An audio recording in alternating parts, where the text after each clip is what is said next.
The time is now 3 minutes past 9.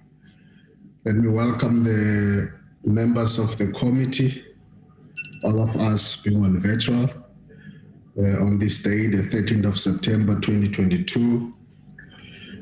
Also welcome the public protector, if she has joined already. Welcome the evidence leaders, Advocate Mayosi and Advocate Bauer. Welcome the PP's legal team, led by Advocate Mpofu. Members of the public, the media, and the entire support staff. Just as I start the meeting, to indicate that colleagues who were together on Saturday, when we concluded one witness and started another, Ms. Mutsitsi, and then we started with Ms. Nelisiwe Thejane. Evidence was led for just about less than 3 hours, and we ended at just 3 minutes to 6. Today we proceed to start the cross-examination on Ms. Thejane. And I just want to check if Ms. Thejane, you are on the platform.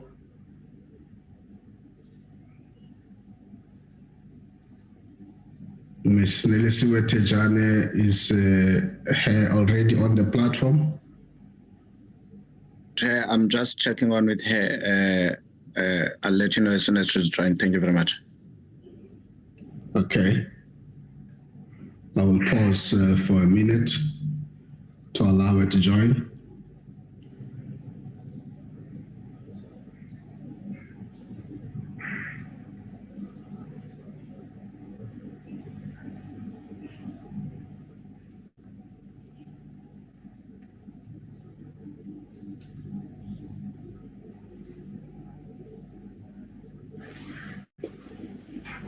I was pamazi wexesha sami lendleko awuzele kofu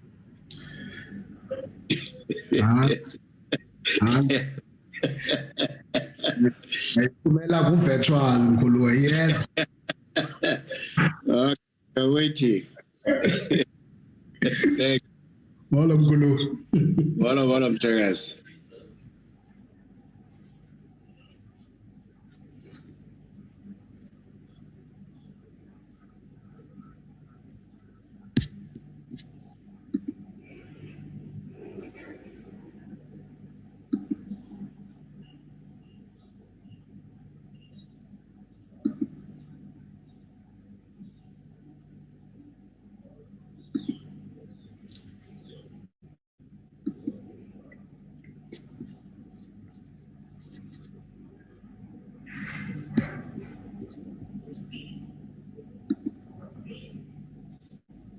Recording in progress.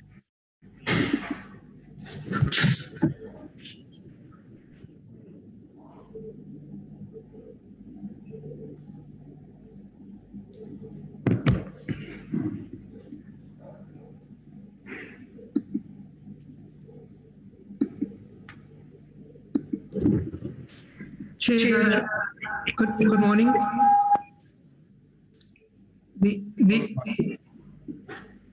Morning. The witness is just in the process of joining. Okay, that's fine. We'll wait here to join.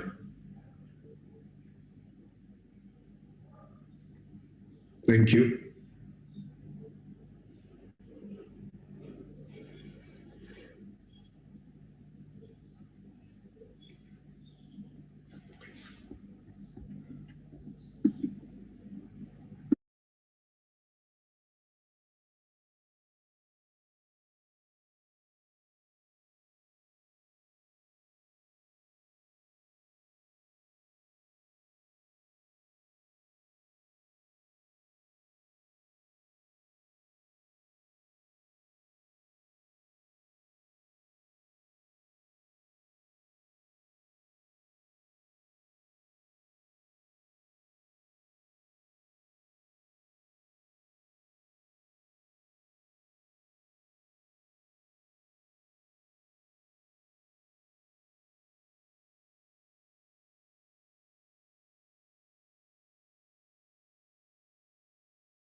Advocate Bauer, this process of the witness joining seems to be taking long. Is she traveling to this meeting?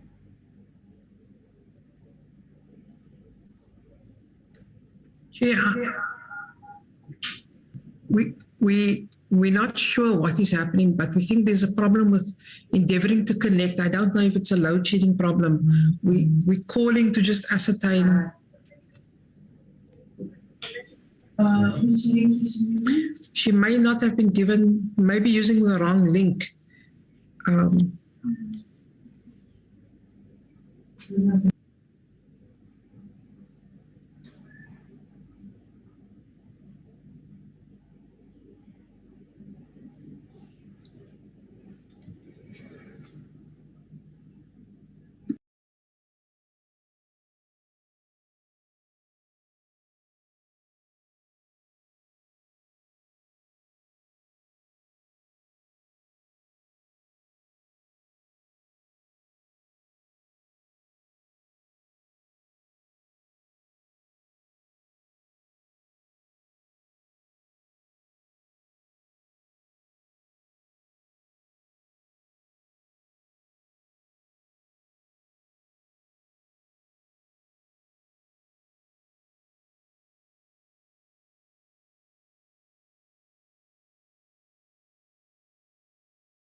Chair, they're just having a network problem, but we've just resent the link. So if the meeting could just bear with us for a minute.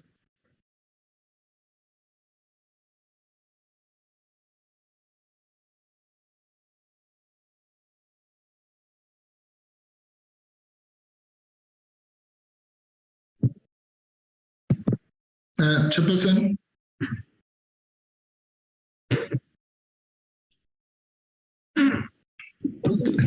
Chair.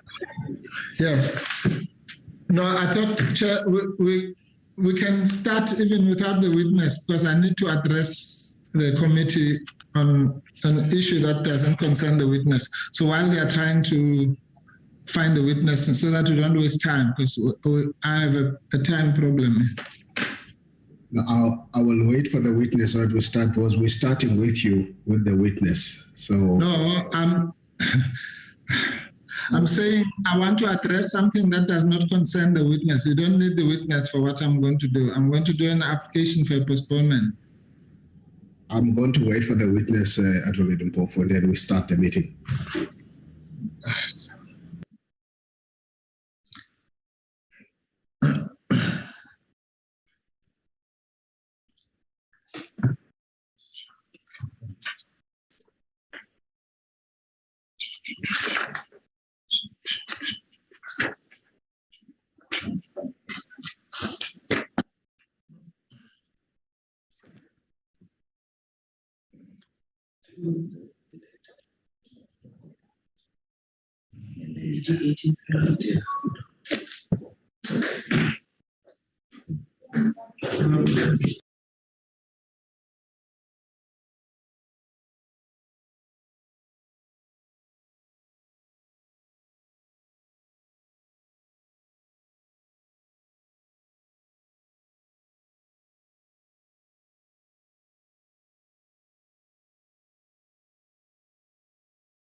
Mr. Ngoma is the witness on the platform? Yes, Chairperson, the witness is on the platform. Ms. Thejane is on the platform. Thank you, Chair. Thank you, Mr. Ngoma. Ms. Nelisiwe Thejane. Good morning, Chair. My apologies for the delay. I had technical challenges as well, and I apologize to you and the members.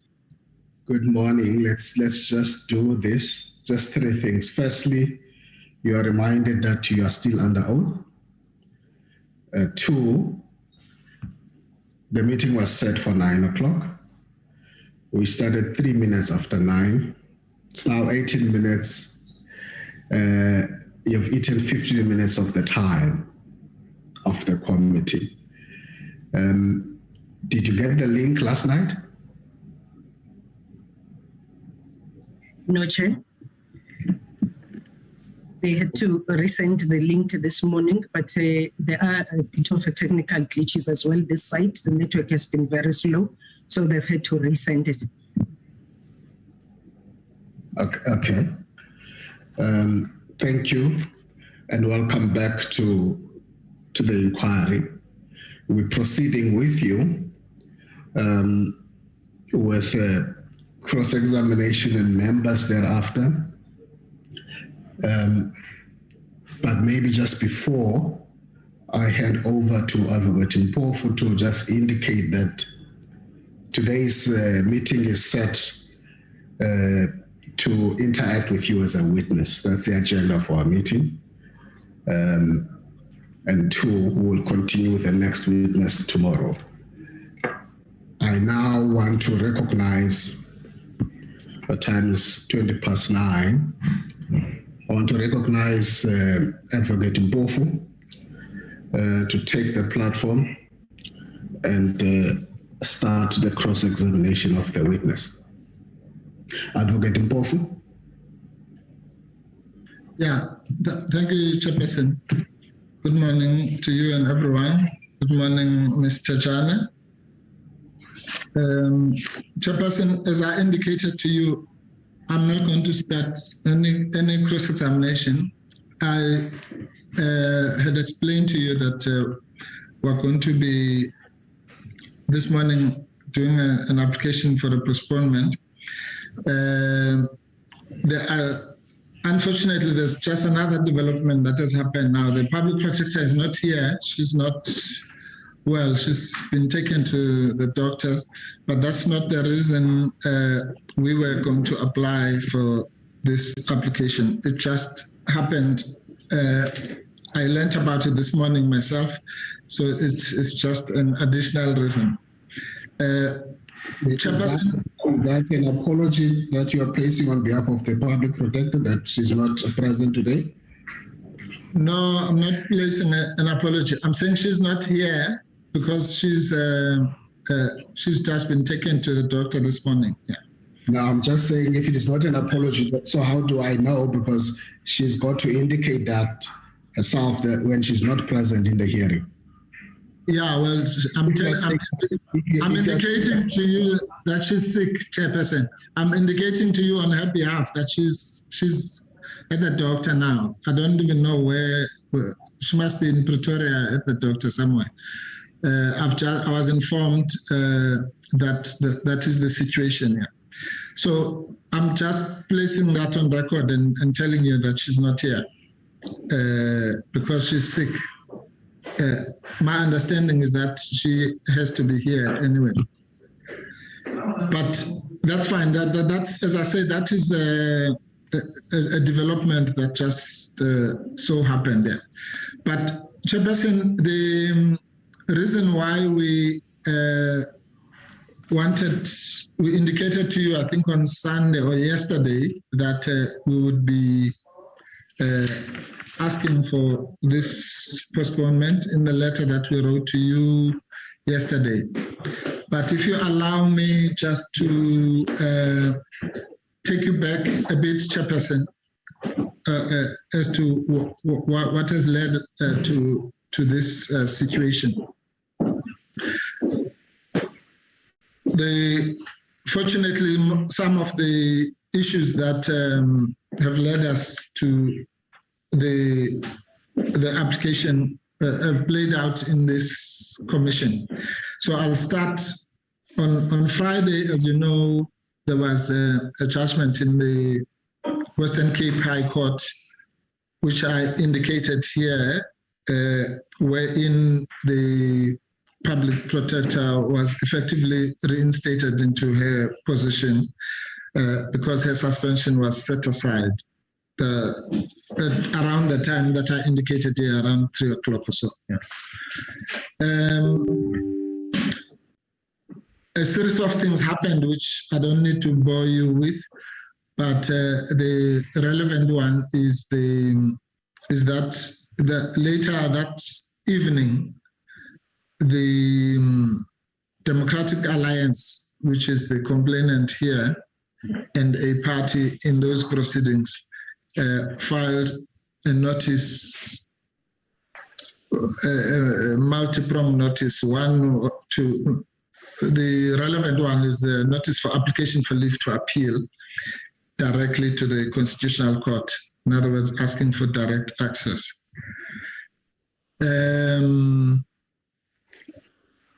Now, the legal effect of that development which happened in the evening just before 8 p.m. Was that the decision of the court automatically becomes suspended. So, if you like, the public protector was reinstated into her job for about 5 hours, from about 3 o'clock till about 8 o'clock. And as she indicated, because she normally does that, she was going to go to work on Saturday. Sometimes she does it at home, but this time, because we were sitting here, she was going to be working from the office, and we were also going to be sitting from the office. And I think because of that, the DA then sent the thing in the middle of the night, sent us an application for leave to appeal. The result of that, Chairperson, was that we literally did not sleep on Friday night as a legal team. And because unfortunately, it was a Saturday when we were coming to sit here. And therefore we didn't sleep at all and drafted the application in terms of Section 18 of the Superior Courts Act. That you don't have to get into that. The simple way to describe that application is an application that says, Chairperson, that if there's an appeal, the judgment is suspended.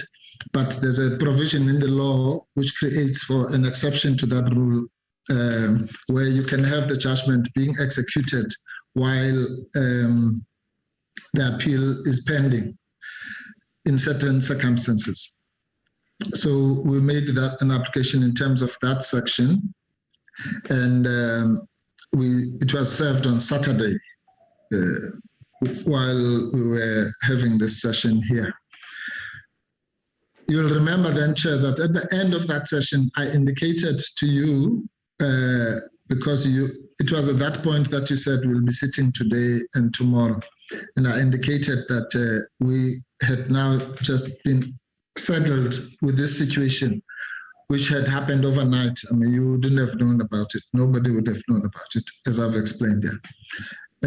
But I thought that, in fairness to the members, so to avoid any inconvenience, I should place it on record, which I did on whenever we finished on Saturday evening. And I then said I would raise this matter in the back room with you and the evidence leaders. Indeed, on Sunday, I sent a message to the evidence leaders indicating that we had been put in this situation of an urgent application, which ordinarily would have been heard this morning, but for unrelated reasons, it has now been set down for Friday. The parties to it have agreed that it will be debated it will be argued on Friday, because there's a whole lot of developments, exchange of papers. I've been here since 4 a.m. this morning because I had a deadline for 9 o'clock for some of the papers, which we've just filed now. And then there are other parties that are joining in. So I think did we do it at 9? Maybe we missed the deadline by 5 minutes, yeah, but we've just sent out the document that we've been working on this morning. Anyway, the result of all that, Chairperson, is that because of the situation that we find ourselves in, that was not of our making, but was of the making of the DA, and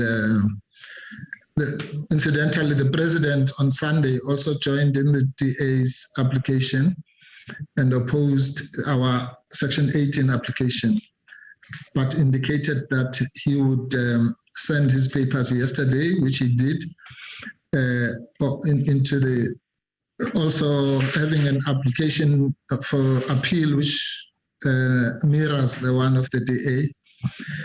And therefore that's the document I'm talking about this morning. We had to respond to the president's documents that arrived yesterday. The long and short of it, Chairperson, is that what we had said to you was that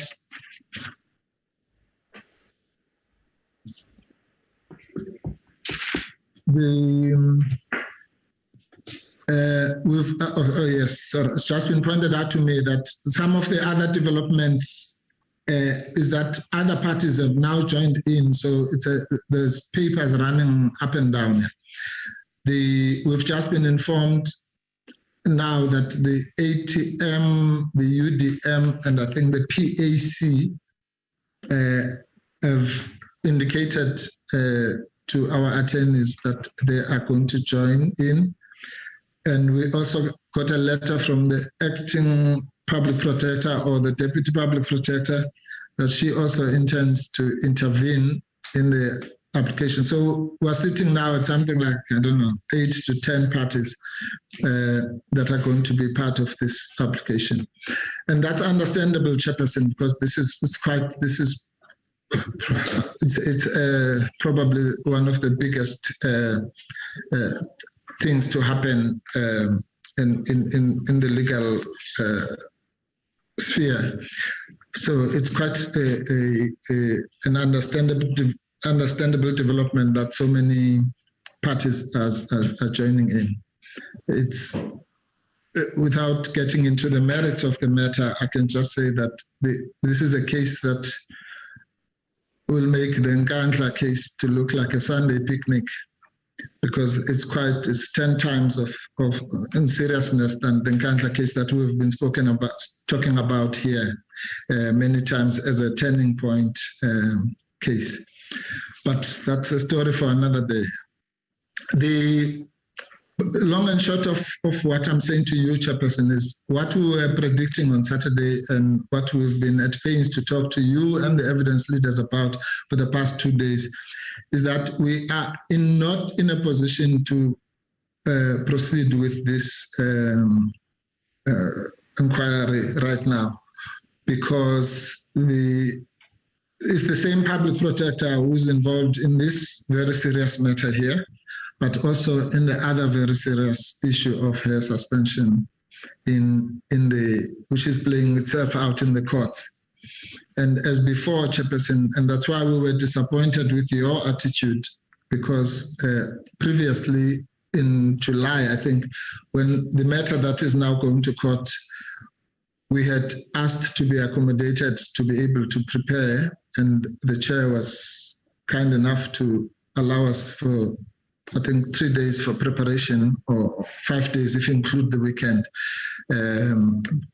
It's the same matter now, but it is now coming in even more urgently, and as I say, with more far-reaching implications than even the first one. So, as we predicted, we would either have been in court today or we would be involved in what we're involved in now, which is an exchange of paper. a flurry of paper being exchanged between the parties and parties joining in and others intervening and so on.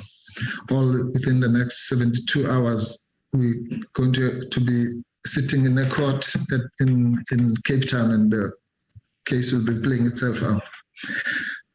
So the only relevance to you, Chairperson, is that, as I say, we then wrote you a letter yesterday where we explained. It says, in the letter, we said a request application for adjustment of the program. And it's not long, I'll just read it out quickly. We said, 1, dear Honorable Chairperson, we have this morning just received a revised draft program of the committee from the committee secretariat. 2, as we indicated on Saturday, and as you may be aware, are you able to load this? Yeah, maybe we'll load it for the attention of the other members. As you may be, but I'll read it to save time. 2, as we indicated on Saturday, and as you may be aware from the public domain, the public protector has been drawn into urgent litigation necessitated by the reaction of the DA and subsequently the President and Deputy Public Protector to the court judgment delivered last Friday, setting aside her suspension. 3, indications are that the resultant litigation will take place this week and involve numerous parties on both sides.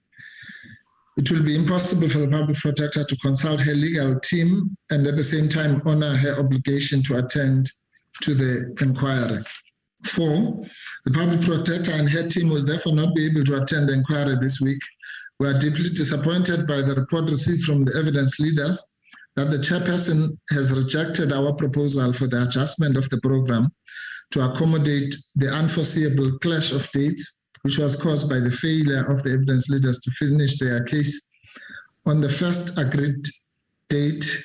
There should be date there, of 26 August 22, and even on the extended date of Saturday, 10 September 2022. The situation was further exacerbated by our accommodation last week of the committee having to attend a sitting of the National Assembly and the hours spent on the unprocedural cross-examination of the witness, Mr. Thembinkosi Sithola. 5, under these circumstances, it is inexplicable, unfair, and unreasonable to refuse to grant the public protector her first request to be accommodated as a consequence of the above state of affairs. 6, we therefore appeal for you to consider our request. Failing such reconsideration, please accept this letter as constituting a written application for a postponement of this week's sittings as articulated in this and our previous communication on this issue. That was a reference to the message to the evidence leaders. We await your urgent response, hopefully by no later than 1 o'clock, that's yesterday, so that we can consider our client's options and advise her on dealing with her predicament. That letter to you, Chair, was sent yesterday. It is dated 12 September. And you did not meet that deadline of 1 o'clock. But in the evening, we received a response from you, thankfully, also dated 12 September. I'm not going to read it out, it's too long, but the long and short of it, we can also place it up. It's about 4 pages. The long and short of it was that you refused to our request and suggested that the committee must nevertheless sit, which already is prejudicial because we are now sitting here and talking instead of doing the work that we're supposed to be doing, which we were trying to avoid, and also to avoid inconvenience to the members. And then in the letter, you place various reasons, which I'm sure will be articulated about the need to sit, even if we're not ready, as we indicated here. But Chairperson, the problem is this: you can't force us to do something which really will be prejudicial to the client, which is the public protector.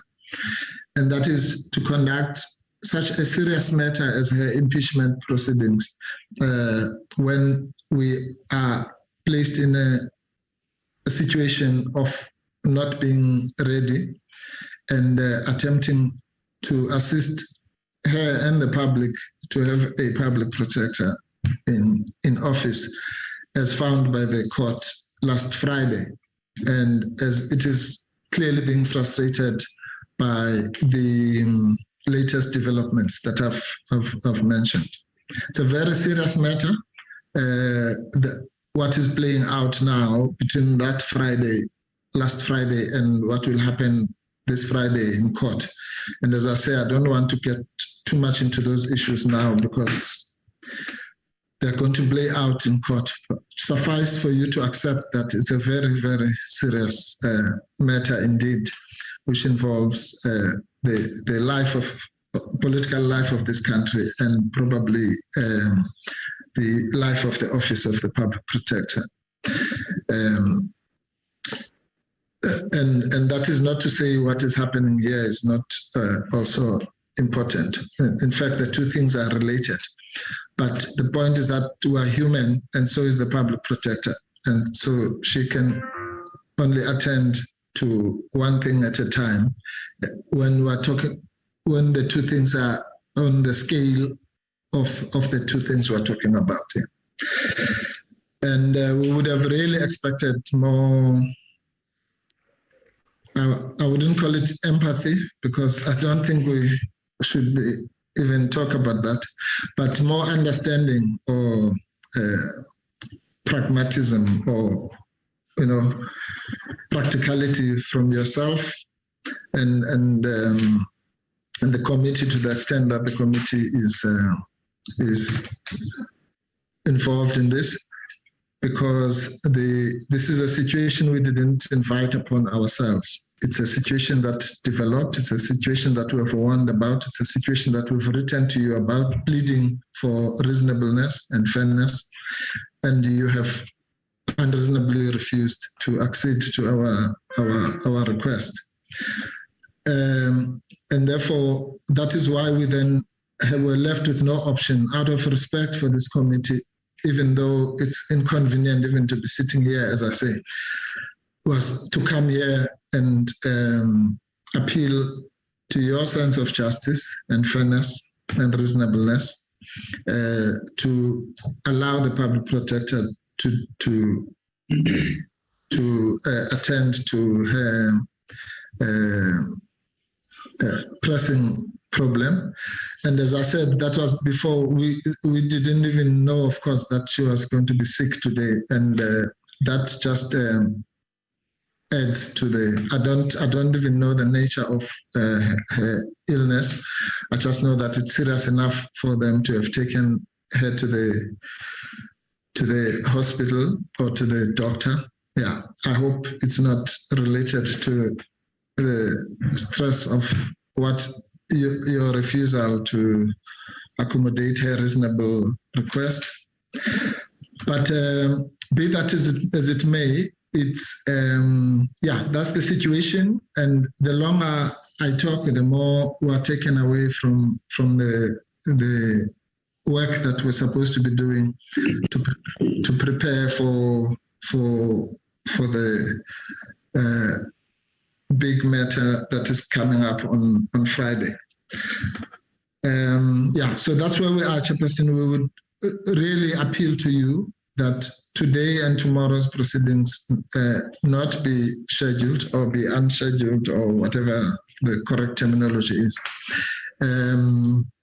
so that we can attend to this matter. One of the reasons why we wanted to do this matter this week was, Chairperson, exactly because we didn't want, for example, to set it for another week and then we start interfering with the program of this committee too much.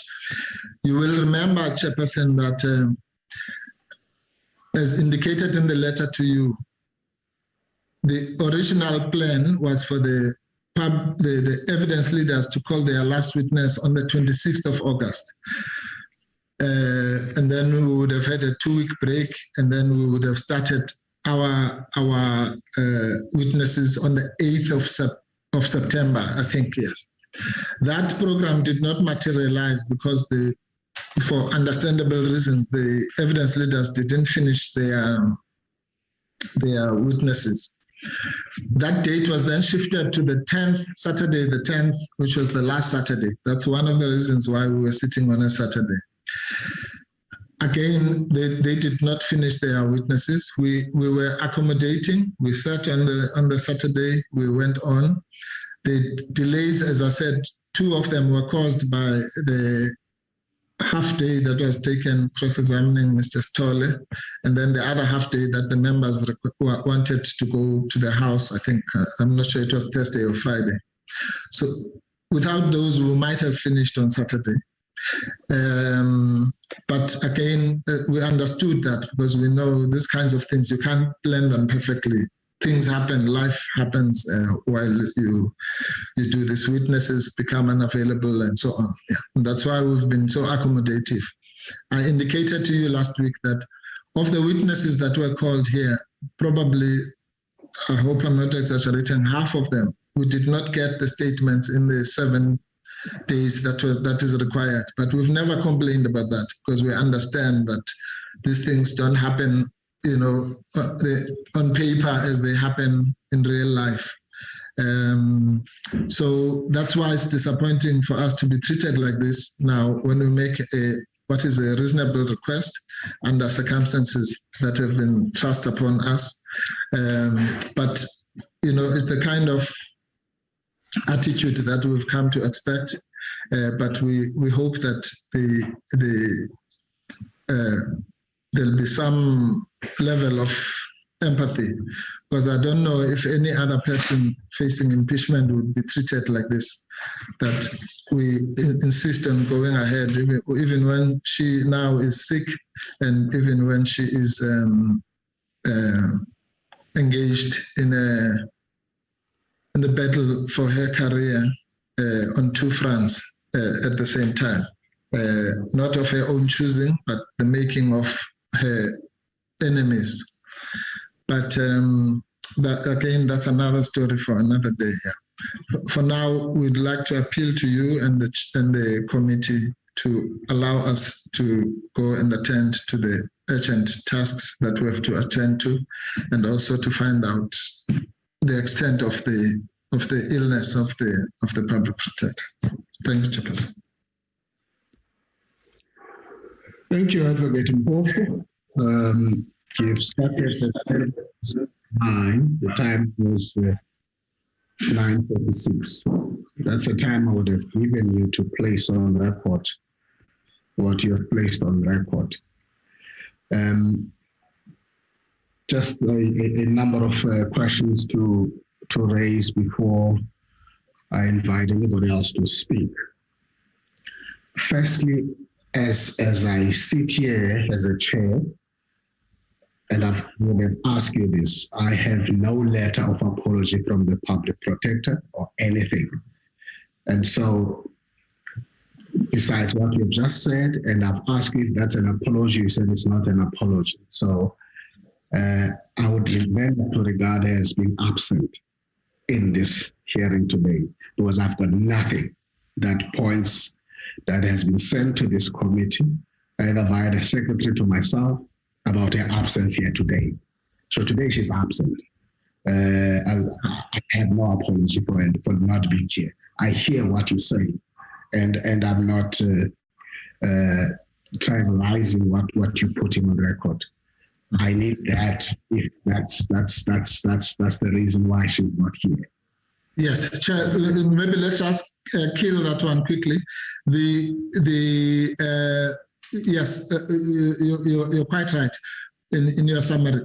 The position, as I indicated, that she's gone to the doctor. So presumably the doctor will give us something that indicates what the problem. I don't know what the problem is. I've just been told by a family member of hers that they've taken her to the doctor. So yeah, I'm sure the doctor will do whatever needs to be done, and then you will get your apology or explanation or whatever you want. Thank you. I hear that. Secondly, Advocate Mpofu, the court is set to sit on Friday. By 9 o'clock, you would have submitted whatever you wanted to submit. Clearly, all the affected other parties have not submitted anything today, as far as I'm aware. And so the key question perhaps I would want you to come back and respond to exactly and precisely what papers are you working on for Friday that require you to be excused today and tomorrow when you have the time to prepare for Friday. Exactly what is it? Because I am aware that Friday is not about the Constitutional Court, it's the Western Cape High Court. So what is it that you're working on? I heard you raising thousands and thousands of papers in this regard. Just respond to that issue first before I proceed any further. Okay. Yeah, Chairperson, well, it can be difficult to respond to that. Yeah, no, it's fine. Let me tell you, yeah, well, it's shocking that you're asking me that. Yeah. But let me tell you, just to indulge you, not that you will appreciate or understand some of the things I'm going to say here, but I've explained to you that we literally have not had sleep for the past three days because this is a fast-paced litigation, which originally would have happened within a truncated period of 2 or 1 working day, actually, if it had been sitting today. But for various reasons, including those that I'm not going to repeat, that various parties have joined in that was unanticipated. In fact, when I spoke to you on Saturday, or rather to this committee on Saturday about this matter, at that stage, the parties involved in the litigation were the Public Protector and the Democratic Alliance only. Since then, between then and now, the President on Sunday served us with papers and a letter. Yesterday, the President served us with another set of papers, different set of papers in the Constitutional Court. Yesterday, we were served with a letter from Advocate Galega indicating that she's going to put an application for intervention in terms of the rules of court. And this morning, we got an indication that the public, rather the UDM and the ATM and the Pan-Africanist Congress of Azania are also going to join in. So from the position that I was talking to you on Saturday of 2 parties, we now have 5 new parties. So that have just joined in the last 48 hours, or some of them in the last 2 hours or 3 hours. Yeah.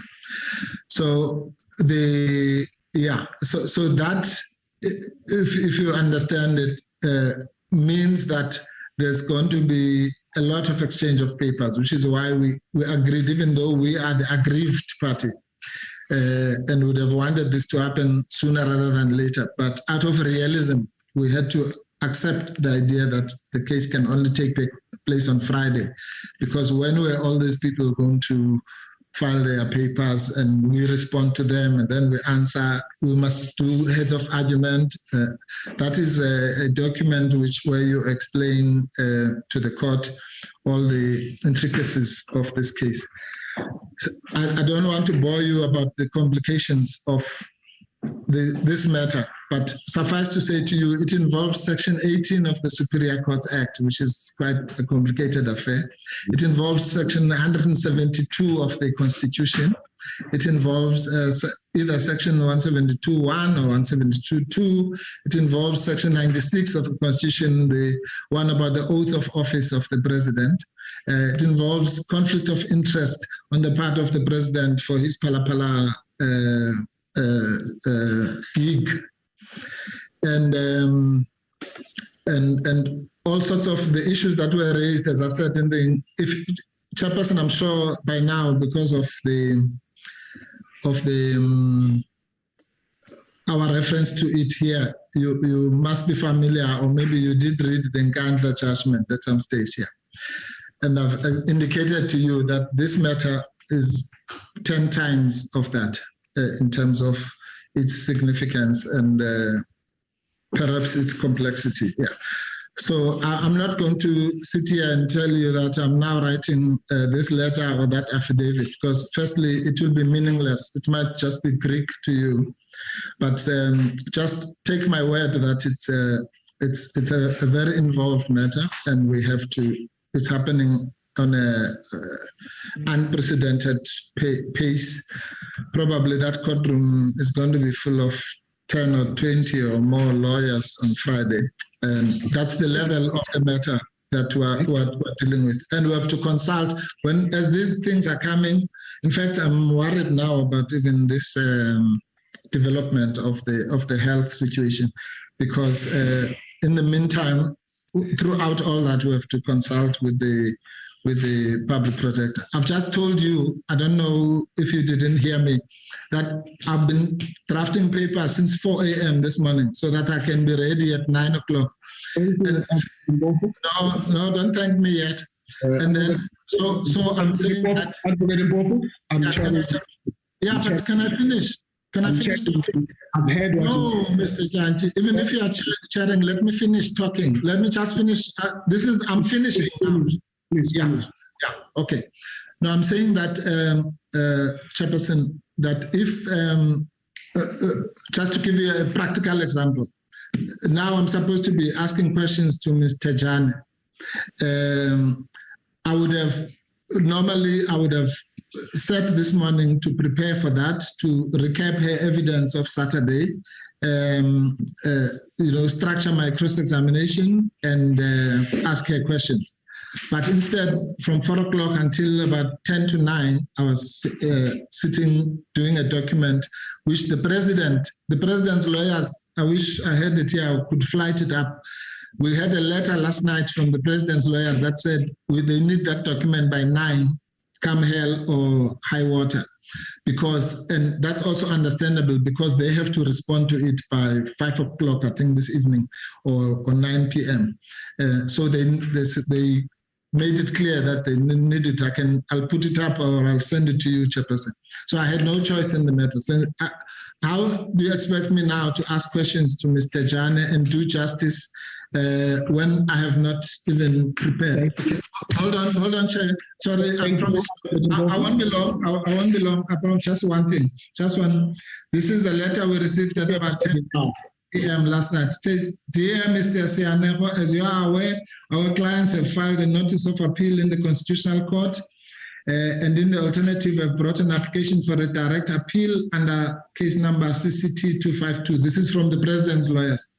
This bears on your client's application in terms of Section 18. In the event that your client seeks to supplement their founding affidavit in this application, in light of further developments regarding the President's application to the Constitutional Court, we invite her to do so on or before 9 o'clock on 13 September 2022. Our clients reply. So that's the President's. You asked for the details. I'm now giving them to you. Now you are stopping me. Thank you, Advocate Mpofu. Let me say this to you. You are asking you be granted permission not to be here today and tomorrow. And if that means that you've got to place Greek, Italian here or anything, that is what will be required, because that's what I've just done. I would not be, please don't respond whilst I'm talking. I did not do that to you. Okay. No, I'm just telling you that's what I've done. You did interrupt me. The permission that I must grant to you must be based on what evidence you put here. So whether you think it is Greek to me and so on, it is. Yeah. You've got to place it here. Secondly, I now get an indication that says you are saying you are not ready for cross-examination today. You're placing. You got that indication yesterday, yeah. You are not ready for cross-examination. That seems to be what you're also placing now, that you're not ready to do the cross-examination. I'm going to come back later on the issues of the letters and my response to your request. But I'm just going to, because you've placed many other accusations even on the evidence leaders. Advocate Bauer, if you have got any comment you want to make, I'm going to allow you to do that.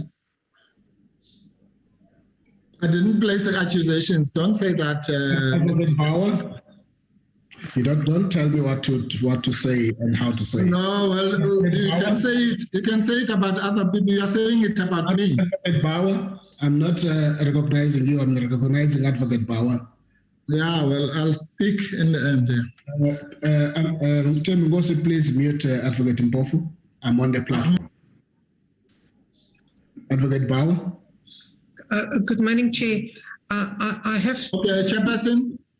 Sorry. Advocate Bauer is on the platform. I did not recognize you, Advocate Mpofu. No, Chair. No, I'm ready. Advocate Bauer is on the platform. Please proceed, Advocate Bauer.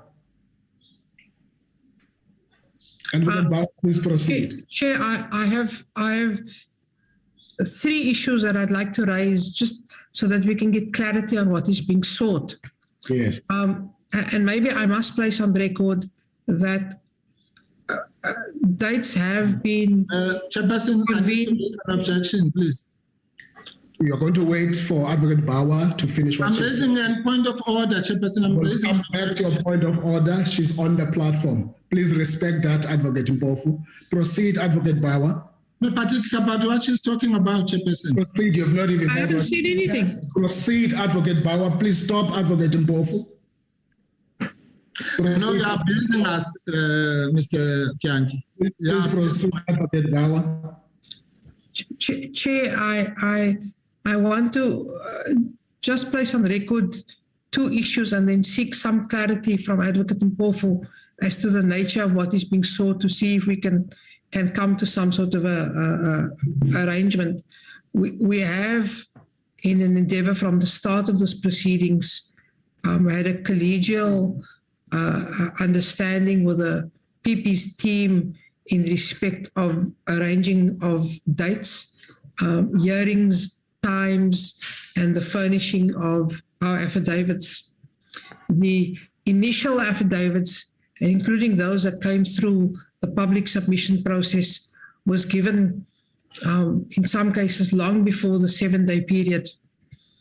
It is so that the number of the statements during the process was given to Advocate Mpofu in less than 7 days period, and I think in all cases but one, probably more than 3 days. I stand corrected if I'm wrong. In each instance, I sought to check with Advocate Mpofu whether he was okay with it, that on the understanding that if he had thought or found to be prejudiced in any way, I would then seek to alleviate that in another manner.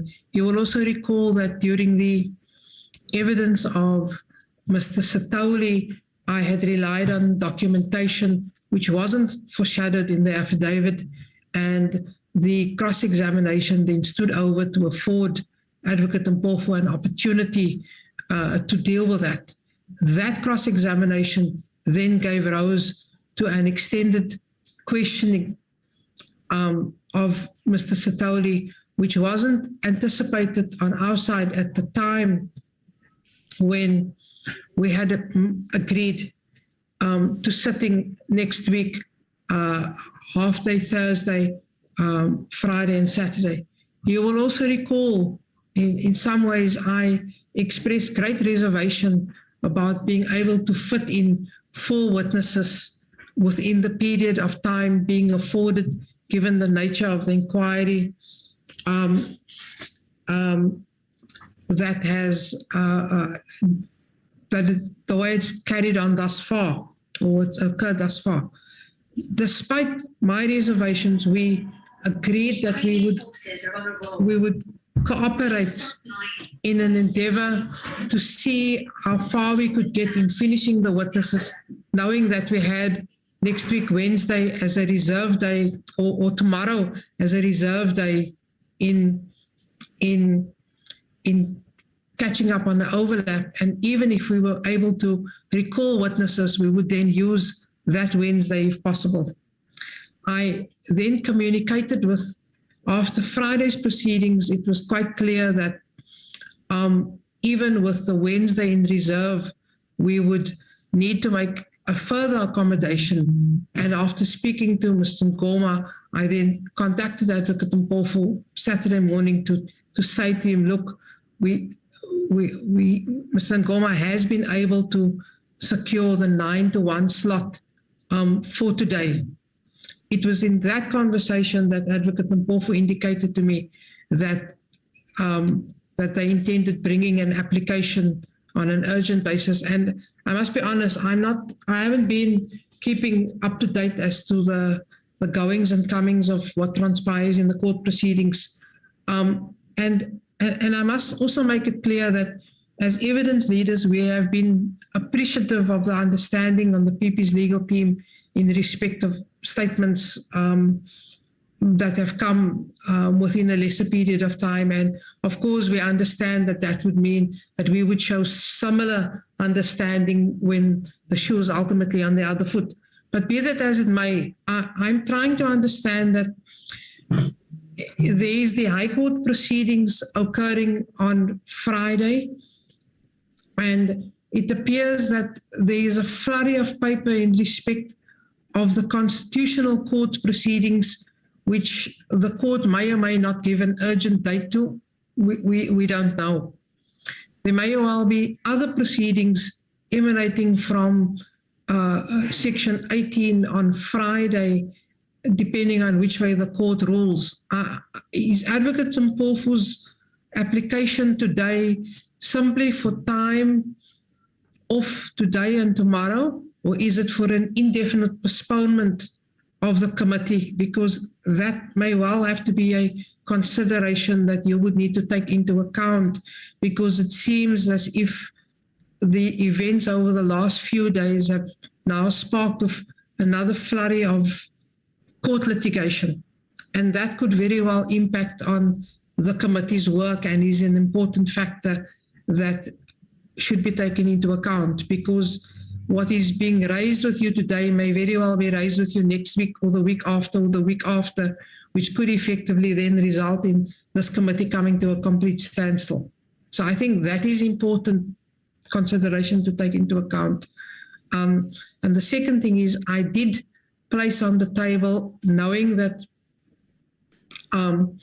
that there may be some pressure on Advocate Mpofu in having to prepare that the cross-examination for Mr. van der Merwe not take place tomorrow, that I simply lead him in direct, which means that Advocate Mpofu would then only need to do the cross-examination next Wednesday as a possibility. And given that he didn't envisage the cross-examination of Ms. Thejane today to be very long, that we then spend the hour that we've now spent on other matters, that we just get it done. Had the cross-examination occurred on Saturday, which was a possibility, but for the time that we were at 6 o'clock on Saturday, it would have proceeded immediately after.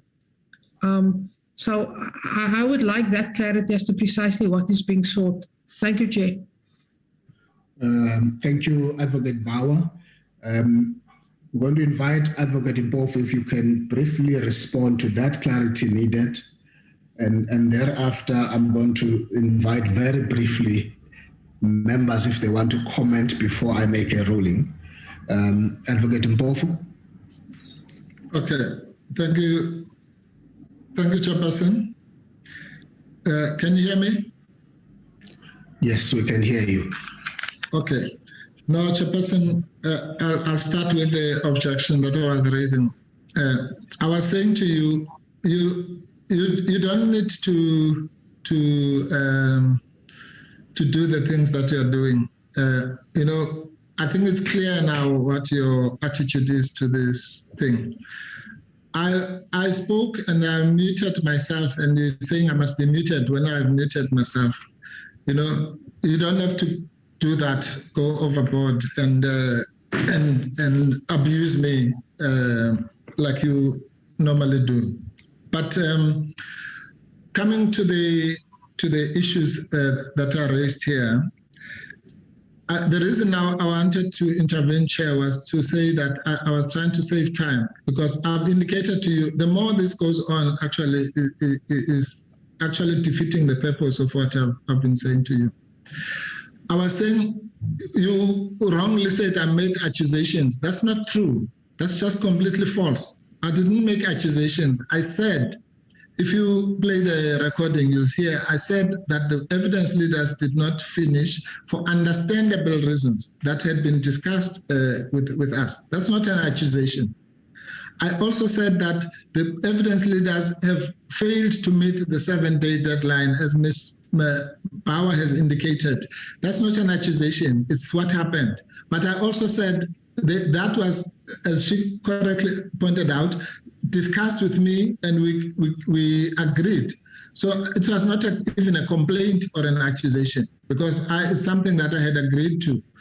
I was just using those examples to indicate that when accommodation was needed from us, we have been willing to grant such accommodation, not accusation. So there's no need for to misrepresent me and then mute me when I'm trying to correct you.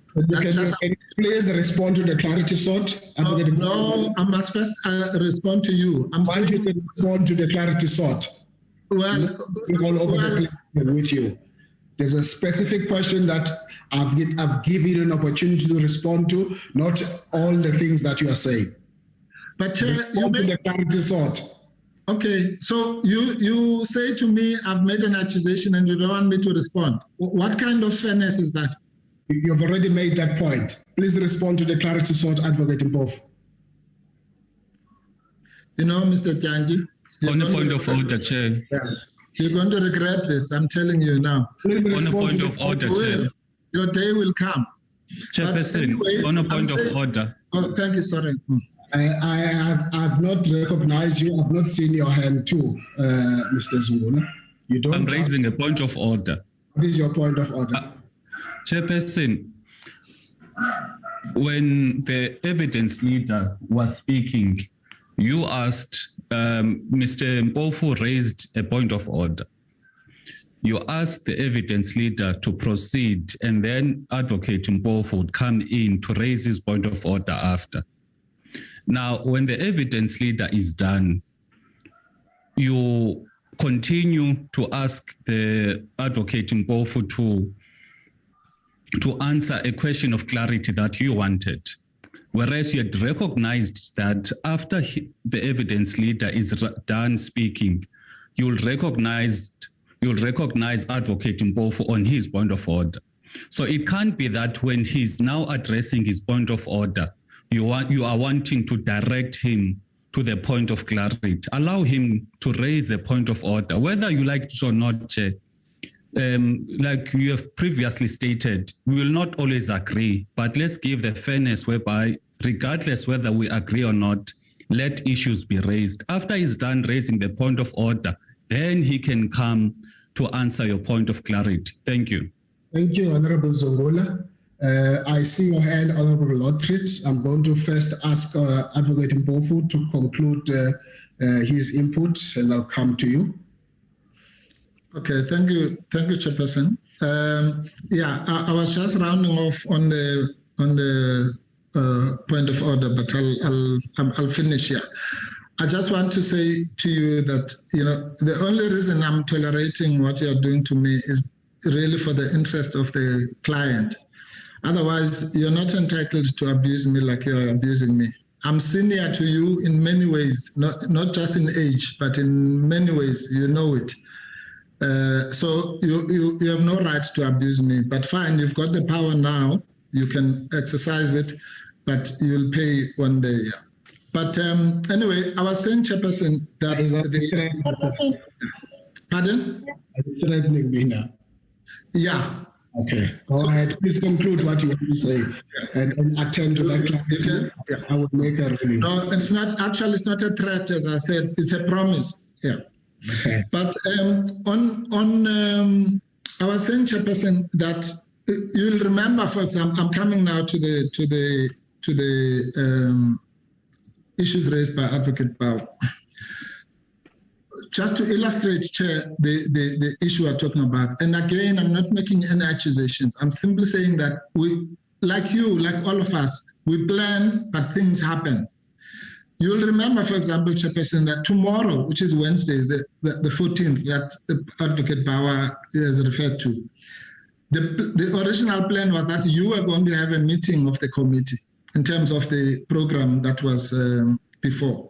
So when we see that in a program, Chairperson, we plan other things. We know there's going to be a meeting of the committee, which doesn't involve us, and so on. And then we're told later, no, there's no longer going to be a meeting. You must now use it for cross-examination. Of course, we try and adjust our lives as well. But we expect for you to be empathetic to the fact that we also have lives and diaries, and we're not here at your beck and call, as it were. But we try as much as possible to accommodate. That's really the only point I was trying to make. Yeah. Okay. And I think the point is covered. Yes, thanks. Just the questions that she asked. Is it going to be an indefinite postponement, or is it going to happen every week? I don't know what the basis of that question is, but I'll try and dignify it with a response here. No, it's not going to happen every week. Neither is it intended to happen every week. This is a specific situation. I've given the background. It so happened. It happened to all of us on a Friday. It was not planned.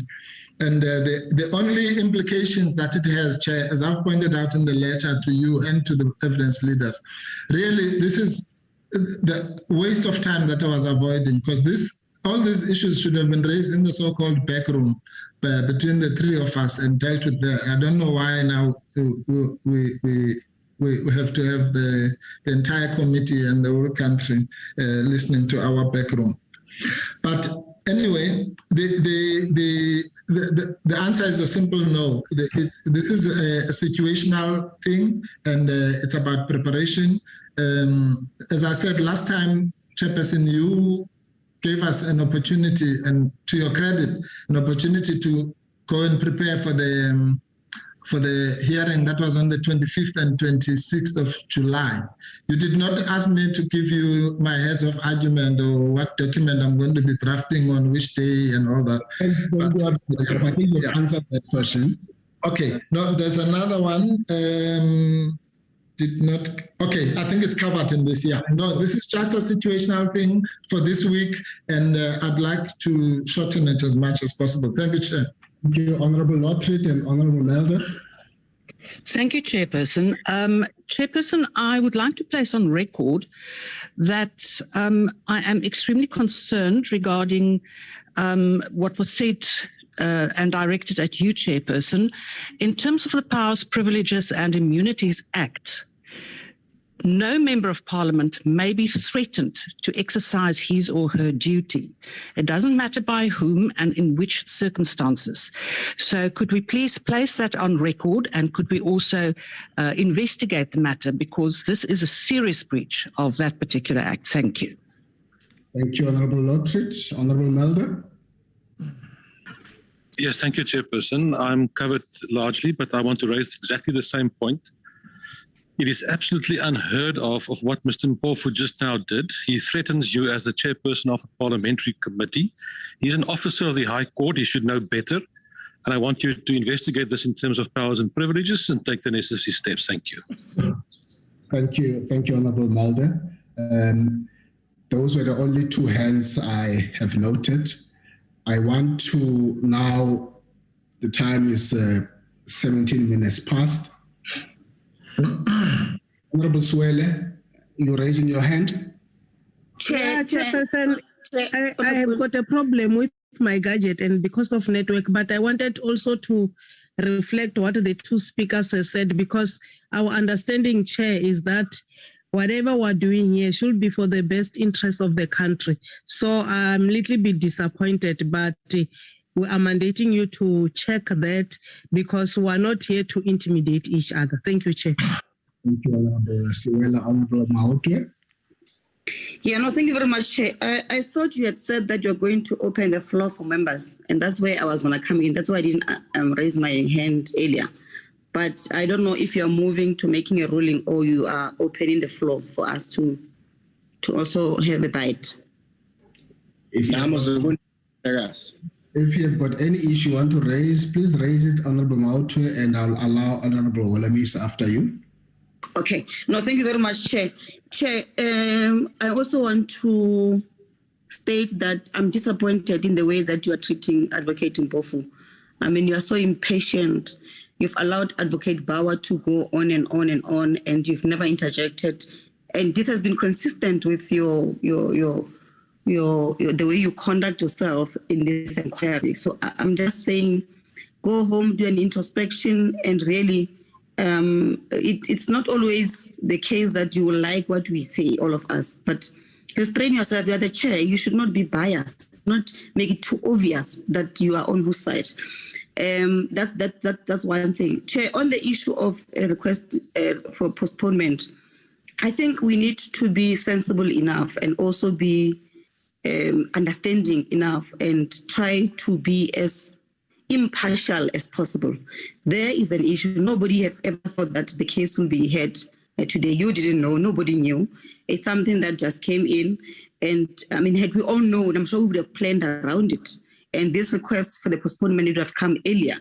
But it is what it is. Unfortunately, for Advocate Mpofu, he sits here in this committee, but he's also serving the client on those matters in court. Unlike Advocate Bauer, we don't know how her workload is. She's always here.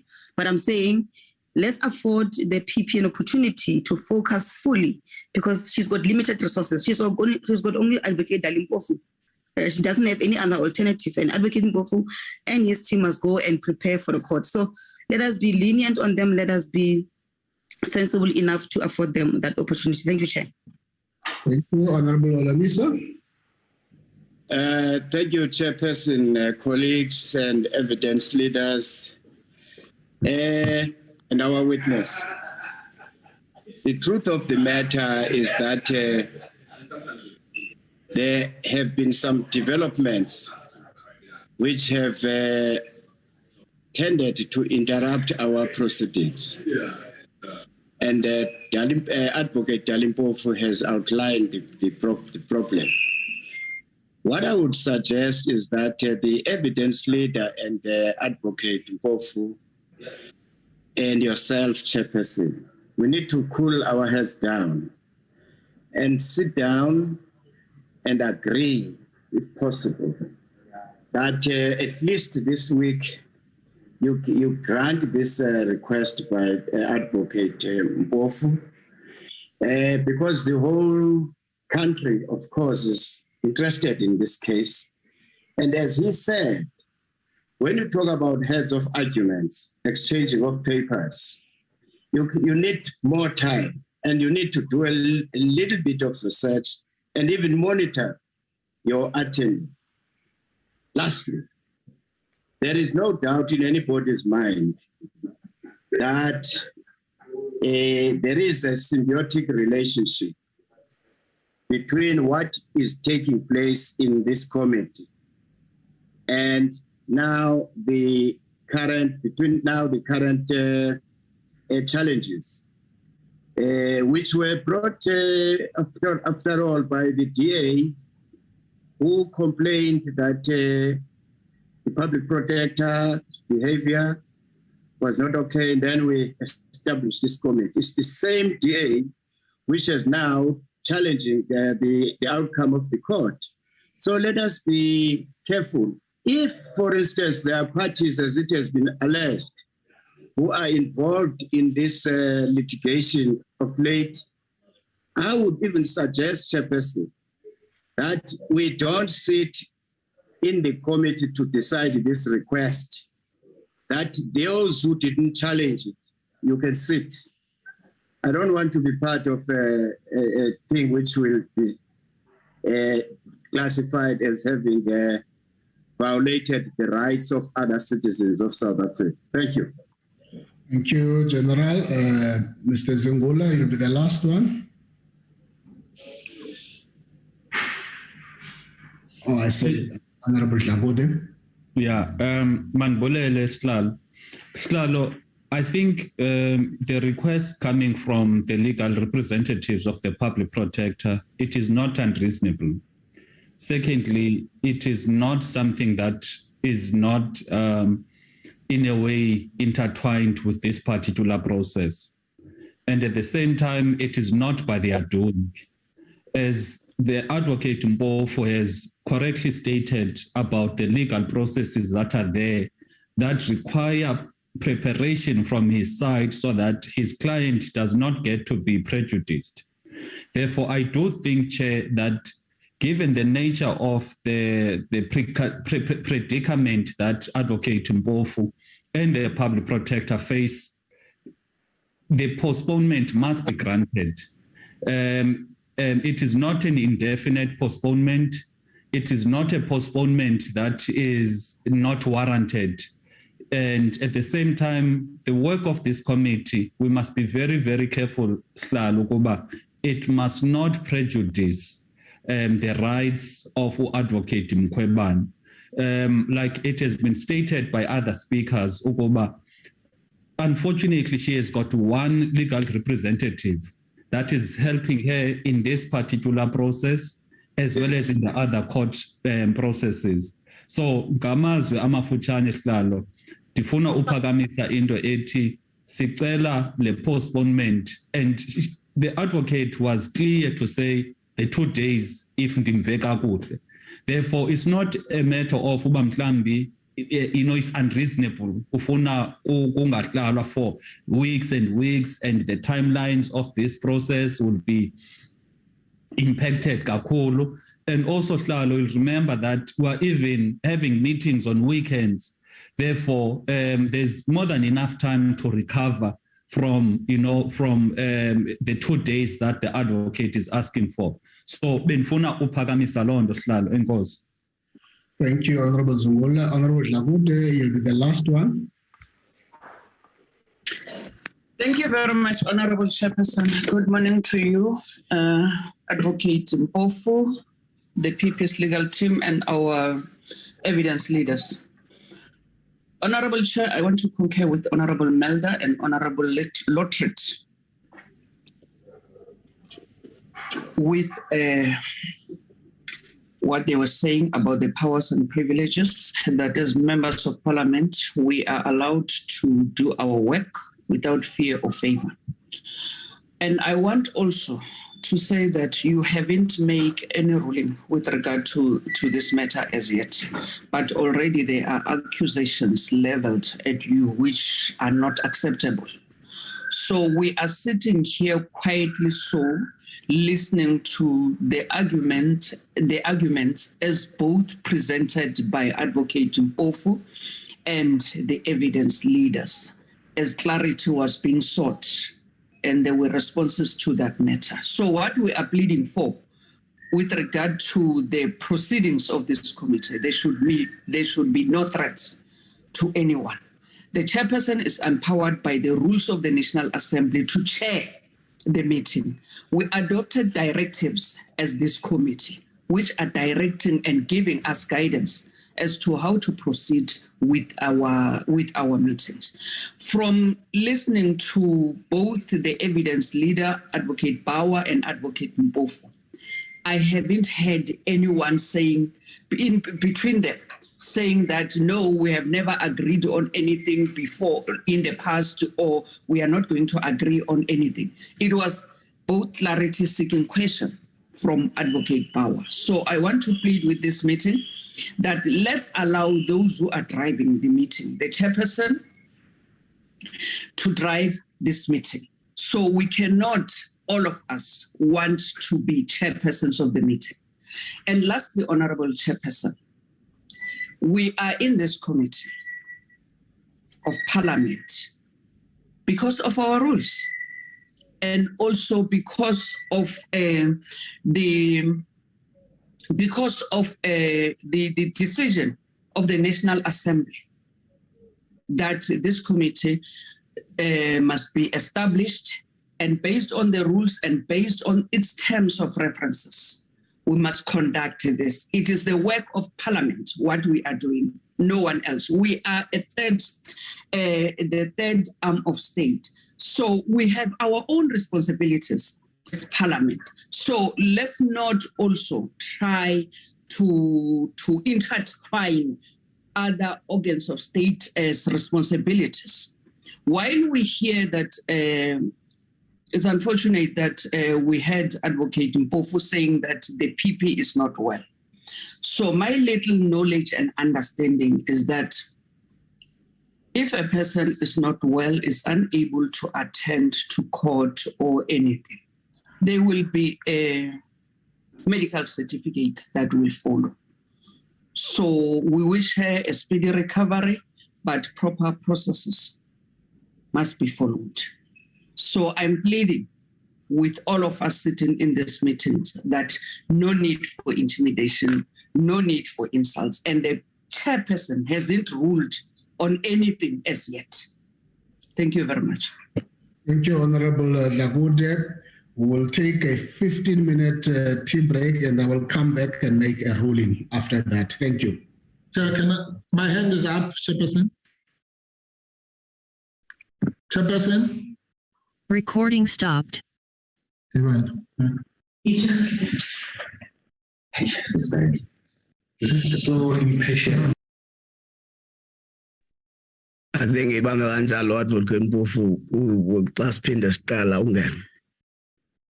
Okay, thank you. You are not the deputy chairperson here. What is this? The hand is up. Order.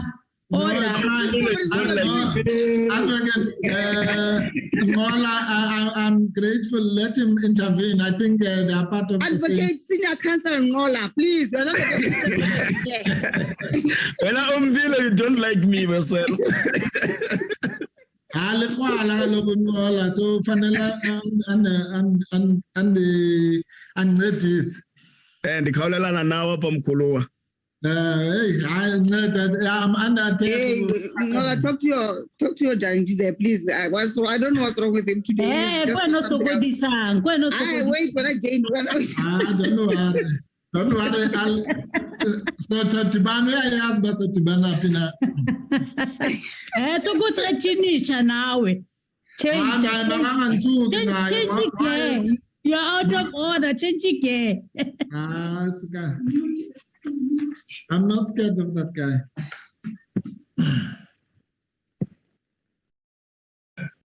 Yengola.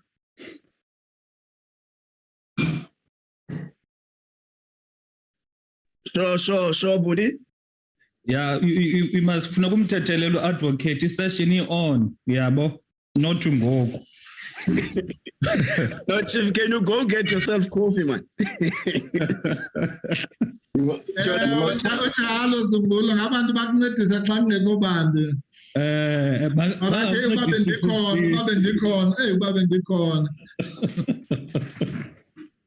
Hi. How are you?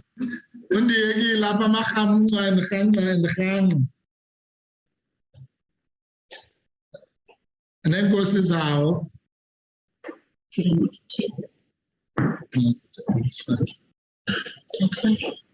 Yeah, it.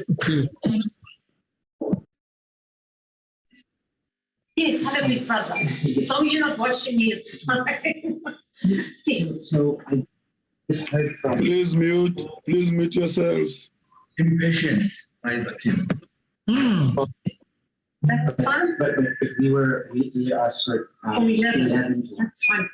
They're just going to keep carrying out a few of the breakfast stuff in the morning. Oh, it's that same, it's that. Just going to use, yeah.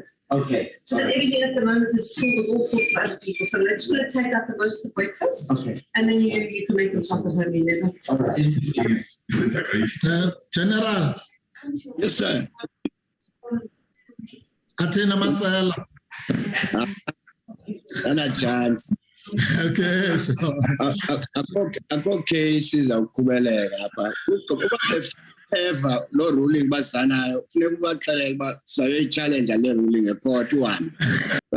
Iteli ixesha abantu abo. Yeah. Uthi akaphendulanga umvile lo ugqibela uthi akaphendulanga but ileta akubhalele yona nandibhalele yona uyayirejecta le nto bekangasiconsulte nosconsulte asiziphathisi. Ndingayazi ke le. Hayi asikwenza mani kodwa asifuna ukuthetha loo nto. Okay, hayi right general. Hayi no, masibeno nenceba. But whether into onomxelela yona kule uyiqualify le uba utheni uzuthi ubheste ngolaa hlobo. Hayi ndimchaze ndizamxelela kakuhle, that's why isandla sam siphezulu. Utsho ne-MPs ezi uba if i-rules Sikumamele general siyezwa no-advocate Mpofu. General, asifihli next. General, no, isandla sam siphezulu unqola ukuthi uzandithethelela ndinike i-chance. Yakushaya yakuthula phansi kwebhasi.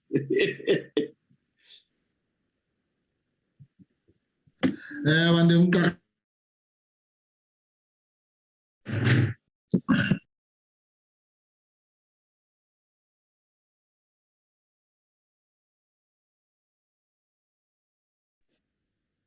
Asesidibana kanibuyile.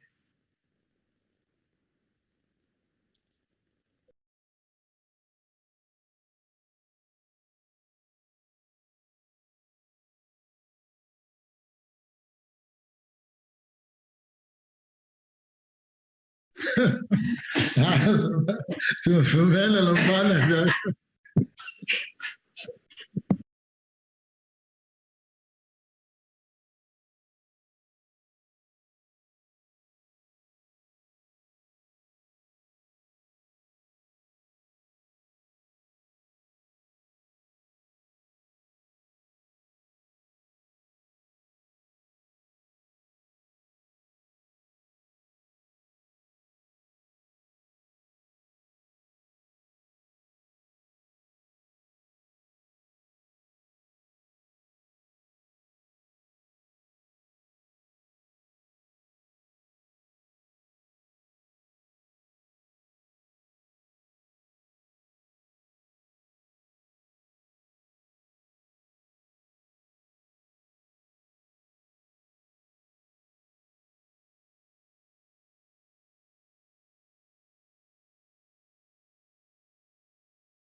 problem with anybody, but I'm here for anything that anyone wants. If they want to exchange threats, well, then we do that. If they want to insult me, then we can do that. But other than that, Chair, I think we're doing very well, and we will do well if we make it mutual. Even the people who are intervening, they must not just talk about me, they must also reprimand you for telling me that I'm making accusations when I'm not, or muting me when I've already muted myself. I'm not here for that. I'm here to do my job. You do your job, I do mine, then we're fine. Otherwise, there'll be trouble. Thank you. Thank you. Thank you, Advocate Mpofu. Honorable members and colleagues, if I can get your attention as I make this ruling. Sorry, I'm so sorry, Chair. I promise. I apologize. I really do. Please, Chair, just give me 1 minute. There's just one point I wanted to make. I apologize, Chair. Is that the irony of the situation that is playing itself now is twofold. One is that we've now stayed here for 2 hours when I've been trying to save time, which is what I was trying to do for the past 2 days. The second one is that we've been listening to evidence here and members asking people why deadlines cannot be shifted. But now you don't want to shift your own deadlines. And I'm giving you reasonable explanations, and I think you are on the verge of everyone asking me for pass and the special, as we say in the... Yes, and the last one, Chair, is just to indicate that we got a call now to say the public protector is still at the doctors, and in any event, we would not have been able to conduct cross-examination without her being here to assist us. But what I wanted to emphasize is the fact that people have been criticizing the public protector for adhering to deadlines. But now the same people are now wanting us to stick to deadlines that are unreasonable in particular circumstances. So I don't know who should be impeached now.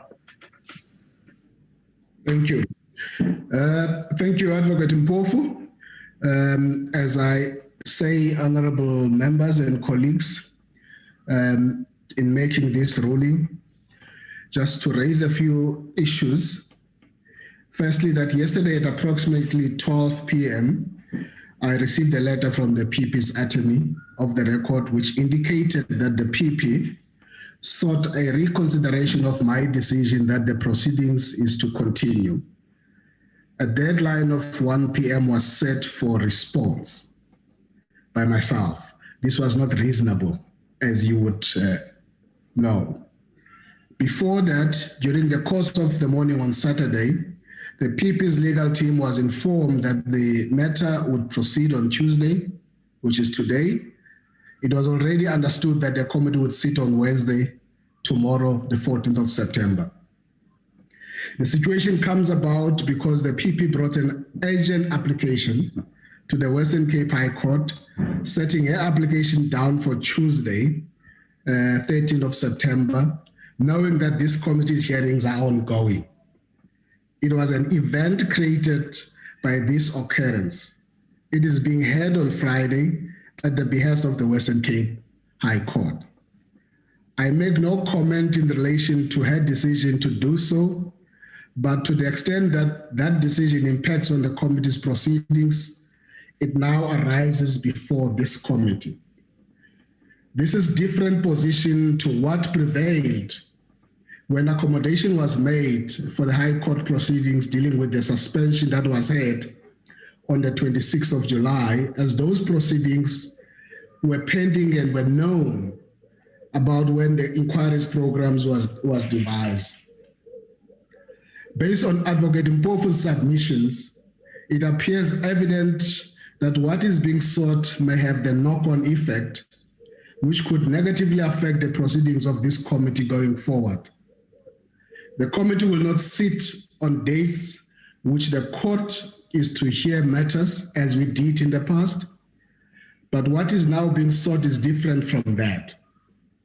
Advocate Mpofu, as he has indicated that he is not ready and explained the circumstances. In light of that, I am granting his request to postpone his cross-examination of the witness, Ms. Thejane.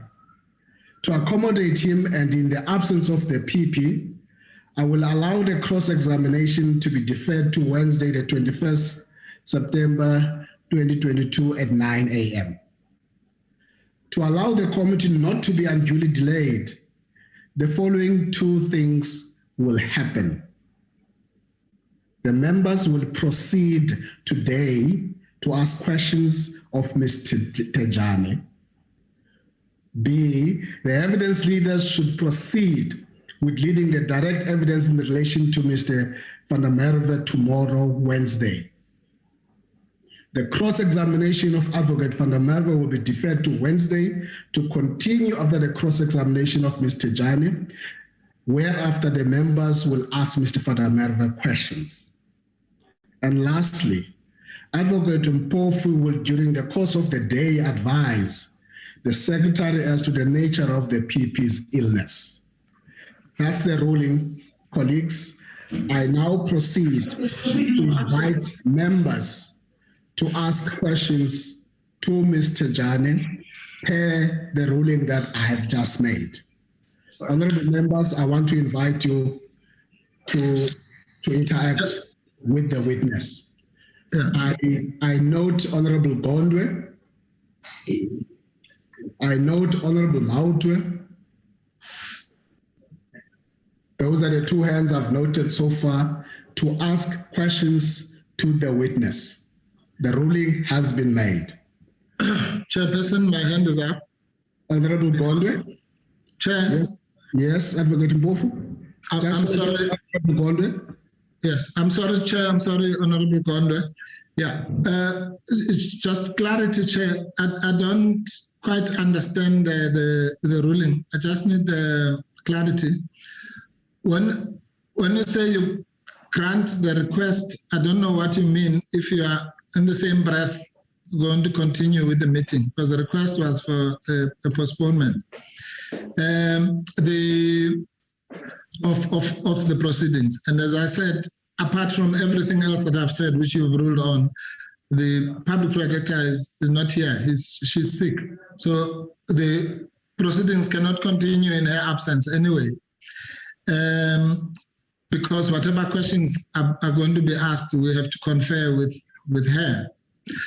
That's about today. So I don't understand how you can grant the request and at the same time continue with the inquiry. That's just a contradiction. The second about we've made it clear again that the request that we made, which you have granted now, is for today and tomorrow. That's for the 2 days.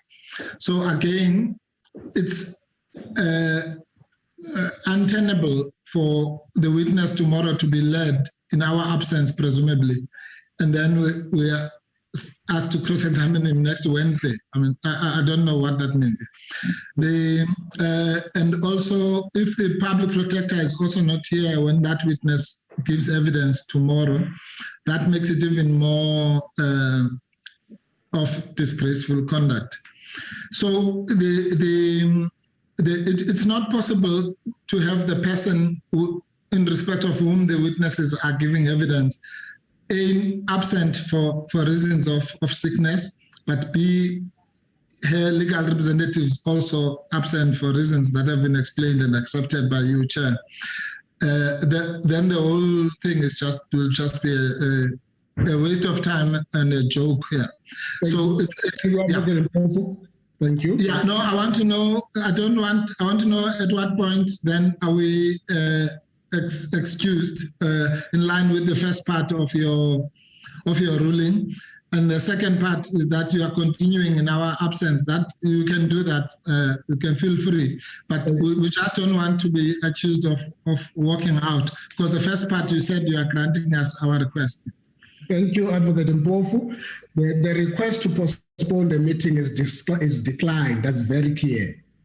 And I have granted you the request based on you not being ready to do cross-examination today. I've granted you that, and I've indicated when that will happen.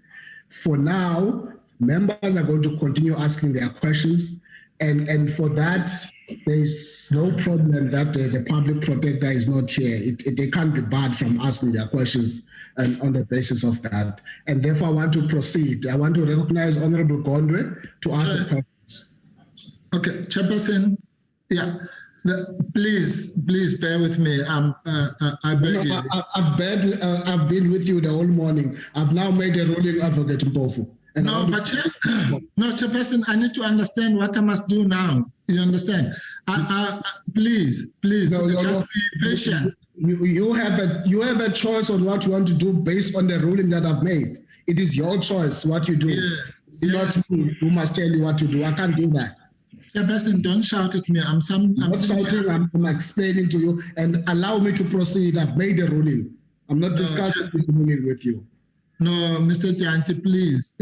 Just listen to me for 1 minute so that I know what the position is. Last minute, please go ahead. Okay. It's your last minute.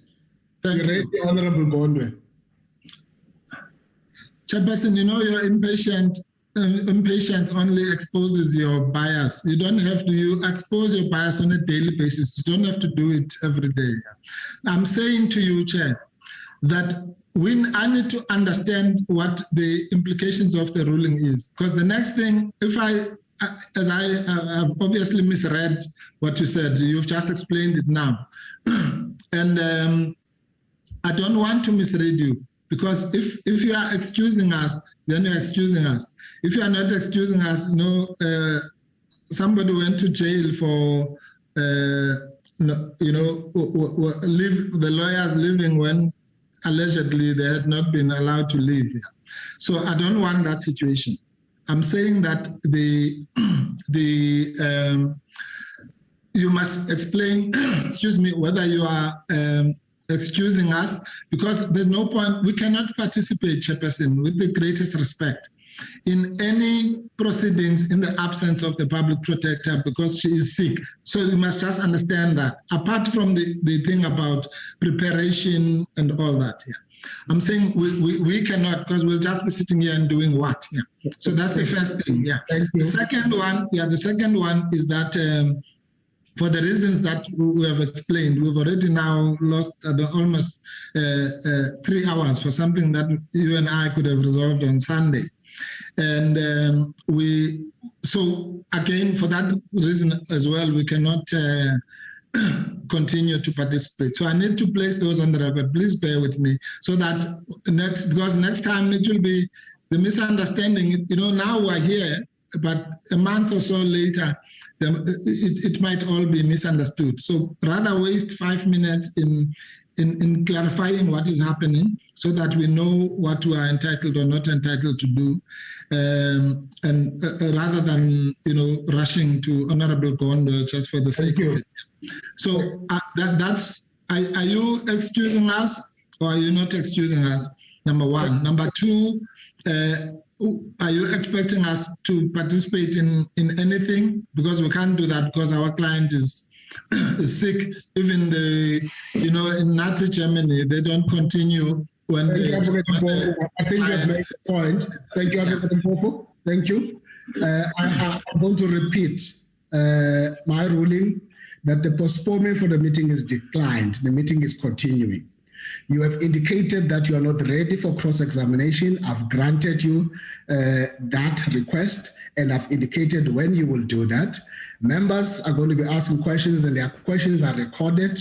So there is nothing that is going to be unfair to the public protector in relation to that. I'm not going to entertain your response again, please. No, Chair, please. The members. Okay, sorry, Chair.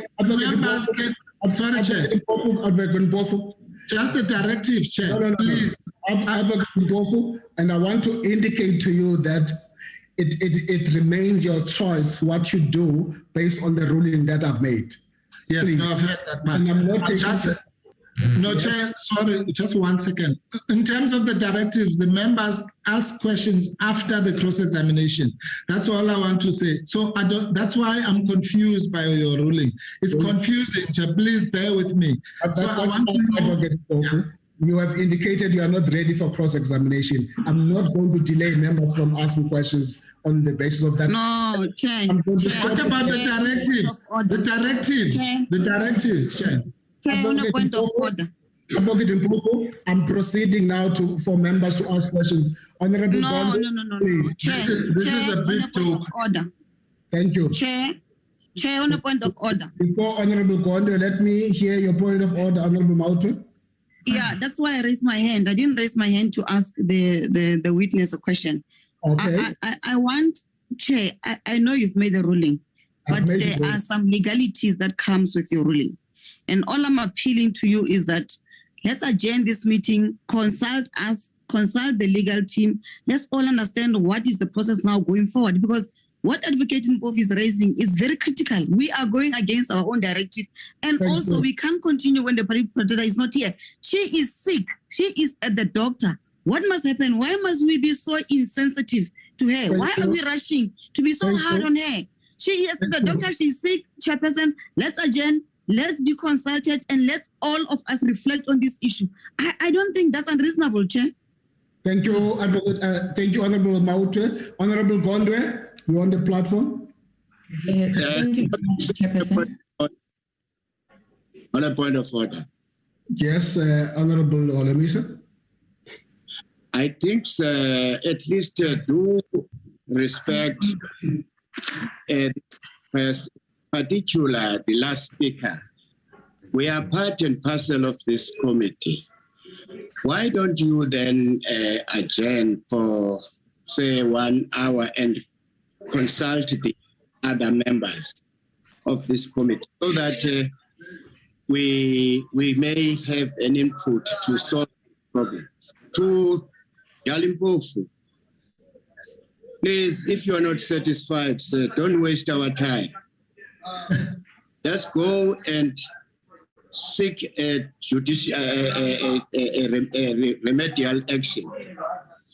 Challenge this thing in court that you have been ill-treated, because it's unheard of in the history of judicial services, or in the history of justice.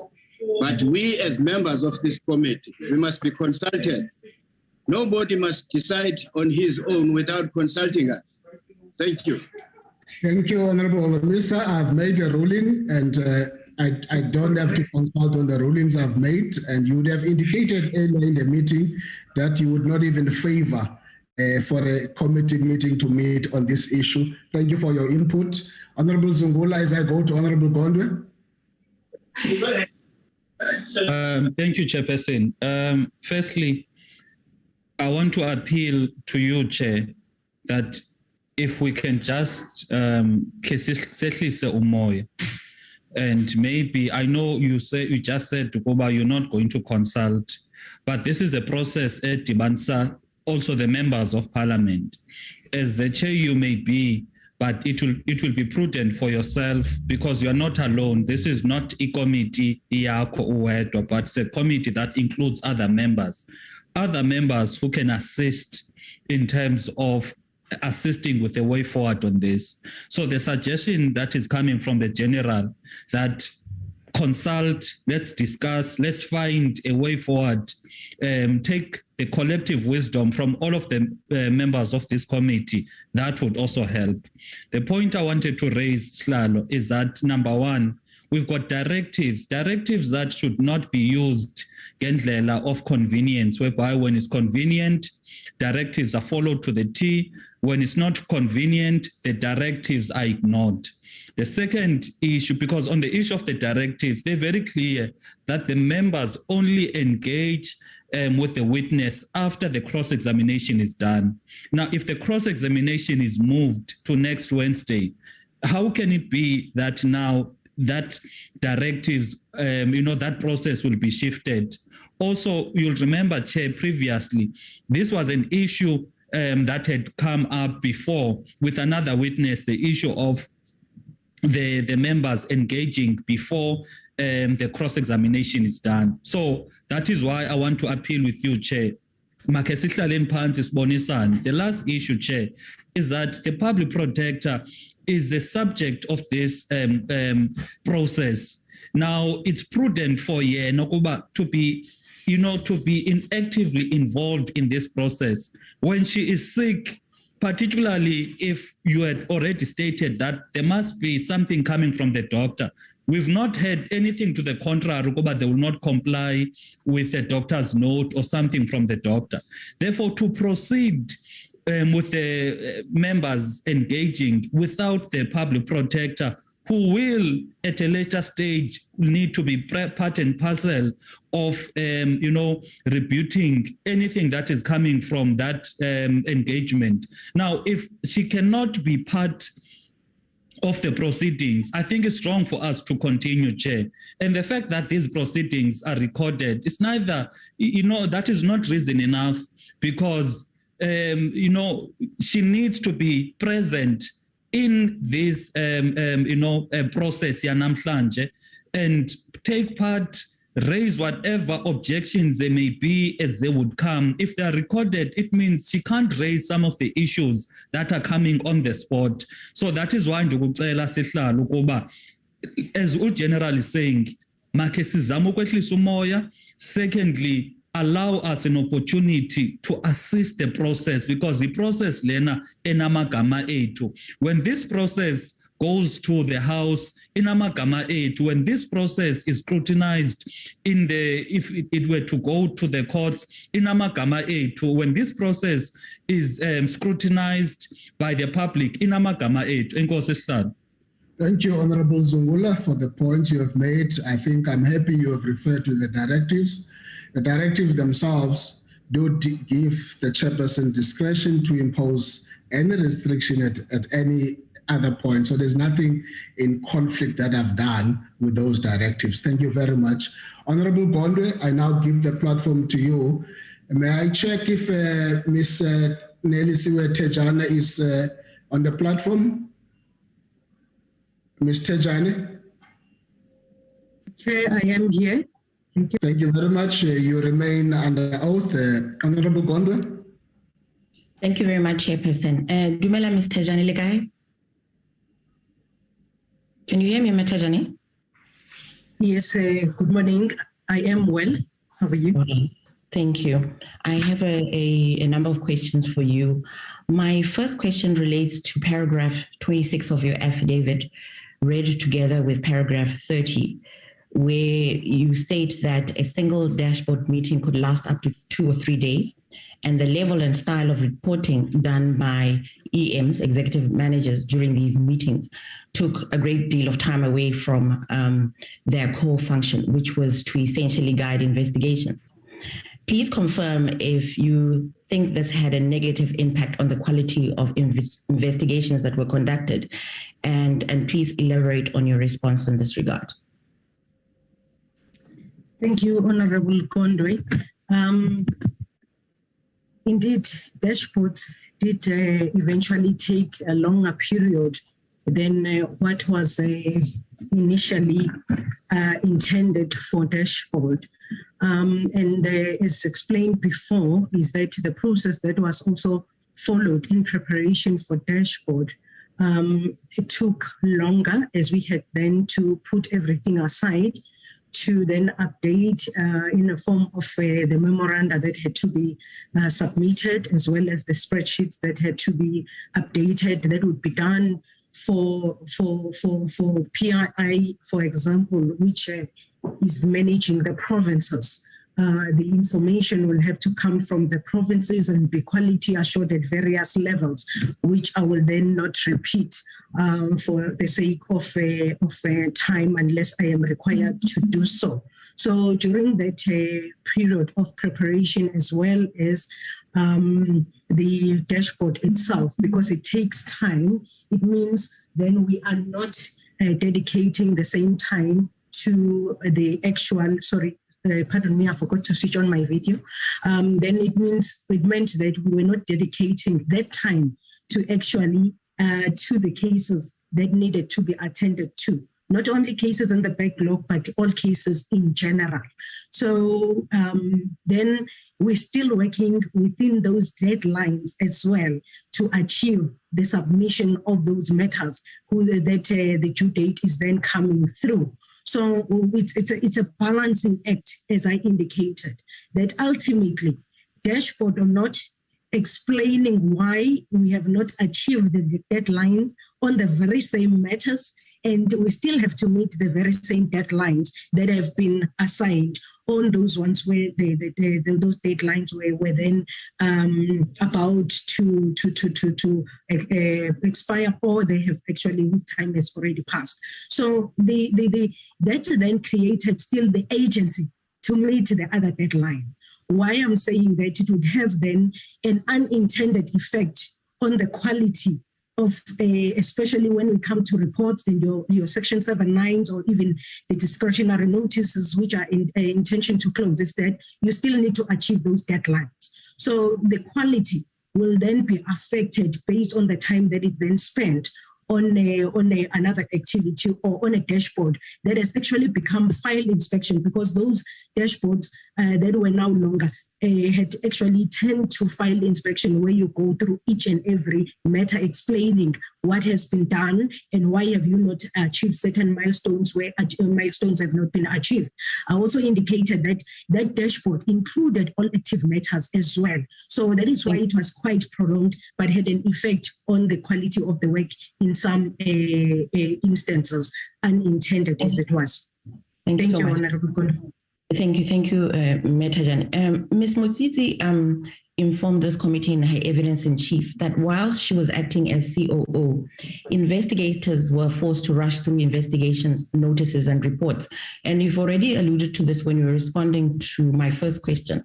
But I need you to confirm if you agree with her evidence in this regard, and also confirm if you think Advocate Mukhwebane expected investigators to rush through investigations, notices, and reports because she lacked the necessary investigative experience and as such was unable to comprehend and appreciate the complex and sometimes lengthy nature of some of these investigations, more especially investigations relating to GGI matters. And also confirm if this rushing through of investigations, notices, and reports by investigators contributed towards some of these reports being taken on review. Thank you, Honorable Gondwe. I would not comment in respect of Ms. Motsitsi's tenure as COO because I was not there at the time.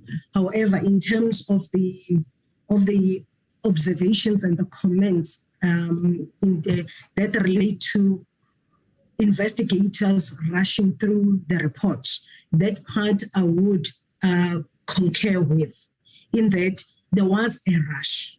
I would not attribute the rush to whether the PP was incompetent to appreciate the complexity or not. Actually, I think she did, or she may have, but she was more focused on the completion and the submission of those reports. That is why I did explain to the committee that the focus was what product by when. And when you want to explain why we are not at that stage of completing or defining what product and by when, she would in many instances not be interested in that. And that is what then would compromise the quality of those investigations. But it would not be appropriate for me to speak on her behalf in terms of whether she did not appreciate or not.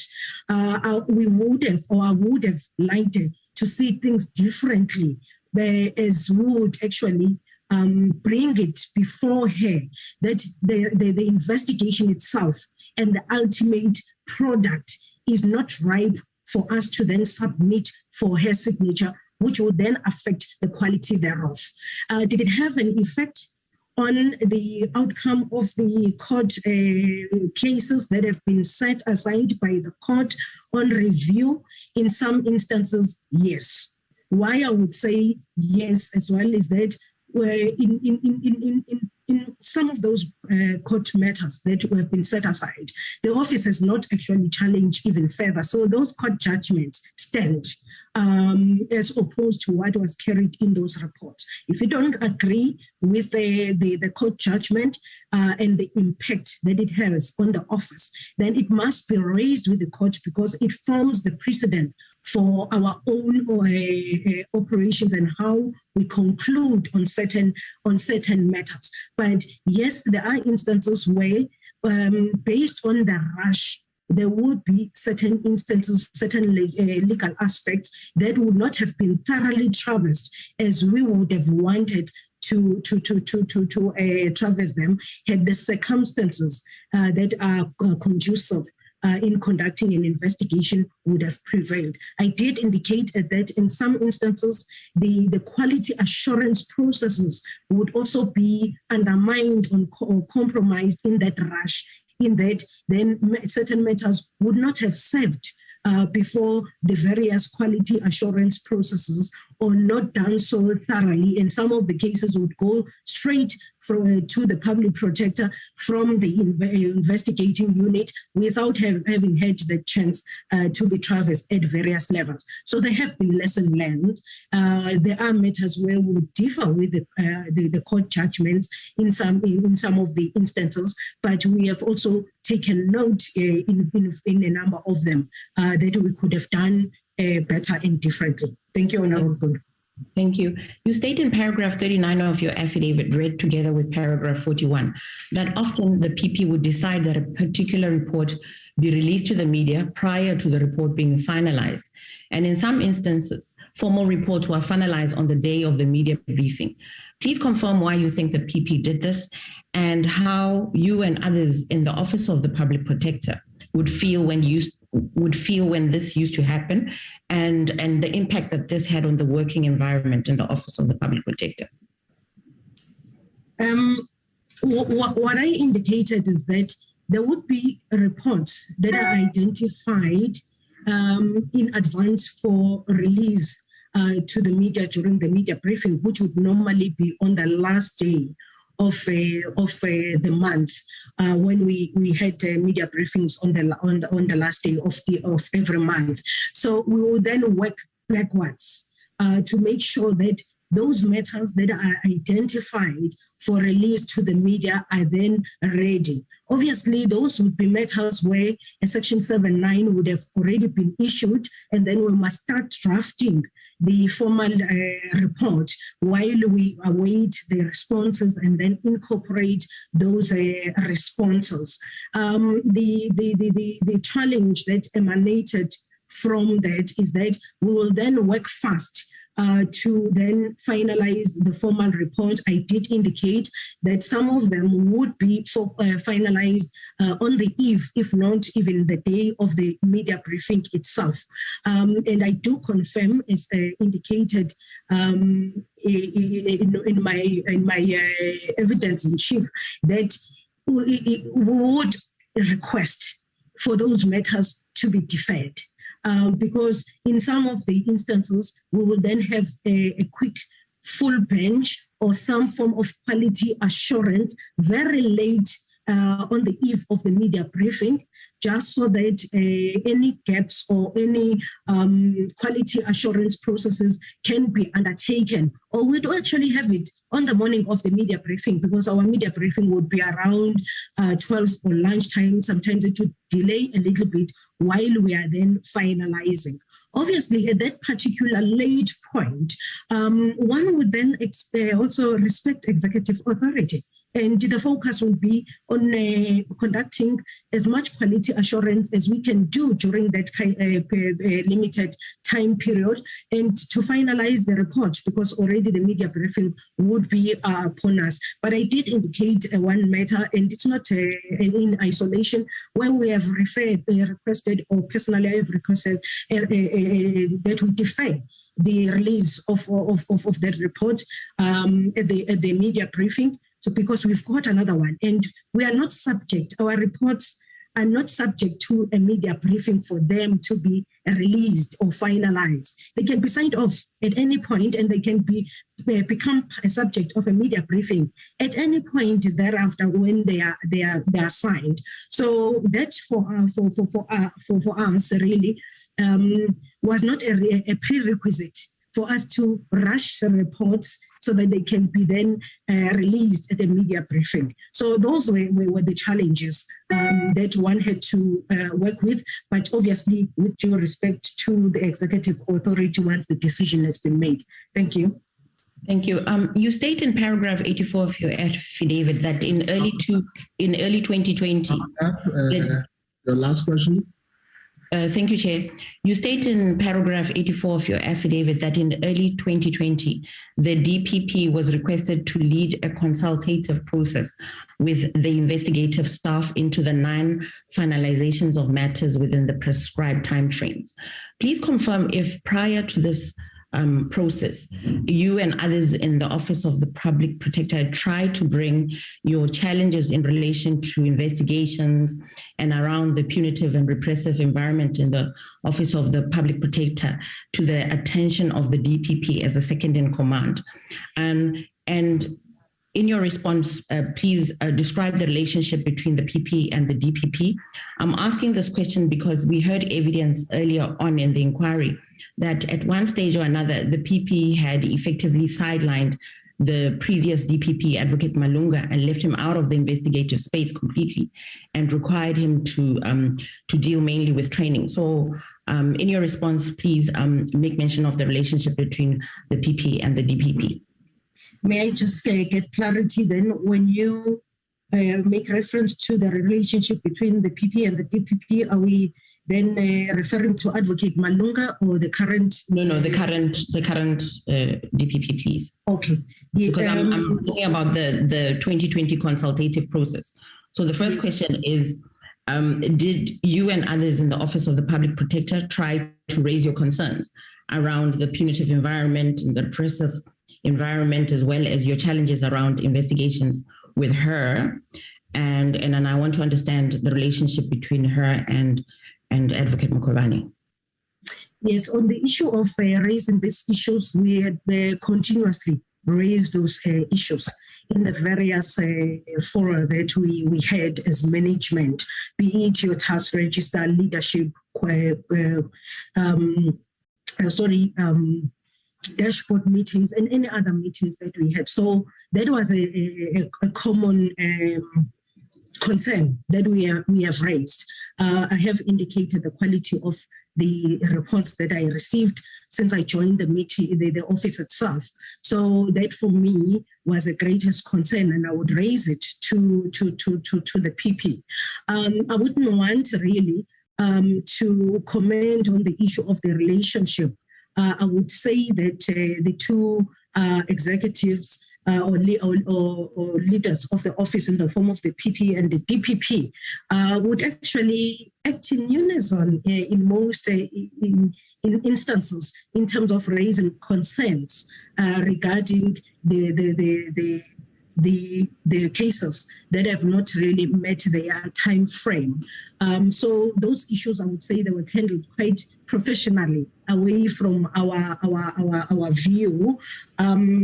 Not that we would not have quite robust discussions, because even the issue of the audits was raised in the presence of the DPP or the current acting PP, just to emphasize, and which really gave a spotlight on the audits. And there was even a time when we were requested to provide those audits and for them to make a decision whether those audits should actually be withdrawn, to what extent they should be withdrawn, because of the kind of environment that they were creating and the effect on the quality of output that we were also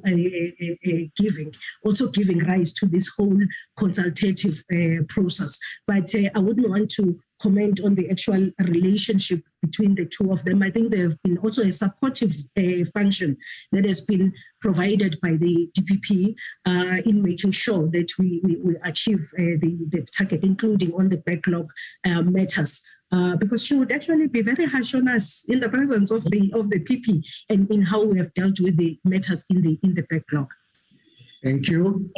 Thank you, Honorable. Honorable Clapper. Chair. Chair. Yes, Advocate Mpofu. Yes, I apologize, Chair. I didn't want to interrupt Honorable Gondwe. I have to, if you allow me, put up the document from the doctor and then so that we can then be excused here. No, you don't have to put it up now. It will be sent to the chairperson via the committee. No, I want to put it up. I'm in the middle of questions with members. They can't be put up now here. Chairperson, please, No. You can't interrupt the session, Advocate Mpofu, in that manner. I'm not interrupting. Up here now. I'm in the middle of questions with members, and I'm proceeding to the next member. If you have that document, it will be sent to the committee secretary. Please. Thank Chair, please, I have to be excused, so I'm leading up to that. Please, Chairperson. I've left that to your choice. How I get a document is not going to be placed up here. It's going to be sent to the committee secretary. Thank you. No, Chairperson. It doesn't work like that. Chairperson, please, don't shout. It's not going to happen, Advocate Mpofu. You can't do that. I'm in the middle of questions with members. You can't just put up a document. Honorable Klape, the platform is yours. Chair, please, this is not just about a document. Chairperson? You have no permission given for you to do that. You can wait until the end if that's what you want to do. I can't. That's the point. I can't. I have to go. Send what you have to the committee secretary. No, but it's not okay. Forget the document. That in my ruling. I don't need a document to be placed there. Okay, forget the question with members. Thank you. Forget the document. I'm raising a point of order. I just want to. What is your point of order? Okay. My point of order is that, Chair, I don't know why you're shouting at me. I'm saying to you, we need to, when we leave, which we are just about to do now, because we don't want need the permission for me to leave. You don't need Chair, but now why are you interrupting me, Mr. Thejane? Why? But disturbing a member on the platform. There's no member on the platform. I waited until Chair, relax. There's a next member on the platform. Chairperson, give Advocate Mpofu a chance. Relax. Please conclude what you're doing. No, Mhlekazi. No. Conclude your point of order, Advocate Mpofu. I can't. Hlisumoya. Relax. Conclude your point of order, Advocate Mpofu. Don't shout. Relax. Take a chill pill. Relax. You don't have anything to say. I want to proceed with the members. Don't waste our time. I'm on a point of order, Chair. You can't. Why? Then raise your point of order. I'm giving you raise it when you are bellowing over my. Raise your point of order, Advocate Mpofu. All right. Okay. Honorable Chair, I'm saying that much as we don't want to be part of this gross irregularity and inhuman treatment of the public protector when she is sick, but we have stayed here to place on the record the following, that we have received a note that she won't be able to participate, to be at work from today for the next couple of days. And we will send that's not a point of order, Advocate Mpofu. Yeah, that's not it is. No, the point of order. Okay, let me tell you what the point of order. That's not the point of order. Please. Don't shout, relax. No, the point of order. I want you to stop now. I want you to stop now. Okay, okay, then I'll make the point. Let me make a different point then. The separate point is that some of the questions that are being asked about the relationship between the TPP and the public protector now, which I would ordinarily have objected to, are exactly the kind of thing that illustrates that we cannot do this when she's not here, because I would have consulted her about that answer in the question. So, but you can do whatever you want to do. All I want you to, Chair, is formally to excuse us, because we cannot participate in this kind of thing. But at the same time, we don't want to disrespect you by, as I say, just disappearing. But we have a note from Drs. Roos and Christelle that says that. Thank you, Advocate Mpofu. Medical certificate. Thank you. Done with your point of order. And if you don't want that medical certificate, we are going to release it in the public domain anyway. The public is watching you. Thank you, Advocate Mpofu. Honorable Chair. Chair, on a point of order, Chair. Honorable Chair, please take Chair, on a point of order. Chair. Yes, Honorable Mautu. Yeah, I think you are being insensitive and inhuman in the way you are treating the public protector. I had requested, even before the senior counsel now comes to tell us that there's now a medical certificate, I had asked that let's adjourn, let's consult each other as the committee members, and then let's seek a solution to this problem. Now, the senior counsel comes back and says that the PP is now put, there's a medical certificate to that order, to that effect. How insensitive can you be to a mother? Why are you doing this to the public protector? No, we can't continue in this meeting, Chair. You are wrong, and you must be told that you are wrong. What you are doing. Ubuntu Bugopi, Janji. Where is Ubuntu here? Thank you, Honorable Mautu. I've ruled on that. Honorable Mautu, I've ruled on that. Will not kill anyone. Honorable Mautu, I'm calling you out of order. I've ruled on that. Setting at arms and IT, please remove Honorable Mautu from the platform. IT, please remove Honorable Mautu from the platform. Honorable Tlape, please proceed. You should be recused from this thing, Janji. Mr. Honorable Mautu, Tlape, please proceed.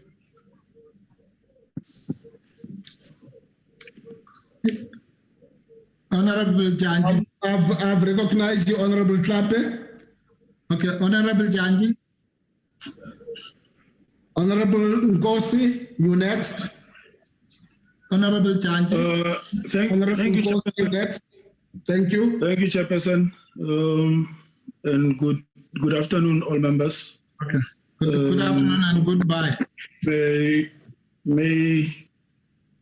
I wish to be off camera, Chair. Go ahead, proceed. Yeah, okay. No, thanks. My questions are as follows. Your evidence is that the meetings stopped, executive meetings stopped being strategic and were now operational. May I inquire from you what the impact of this was on the overall work of the Public Protector's Office, but in particular on the investigations themselves?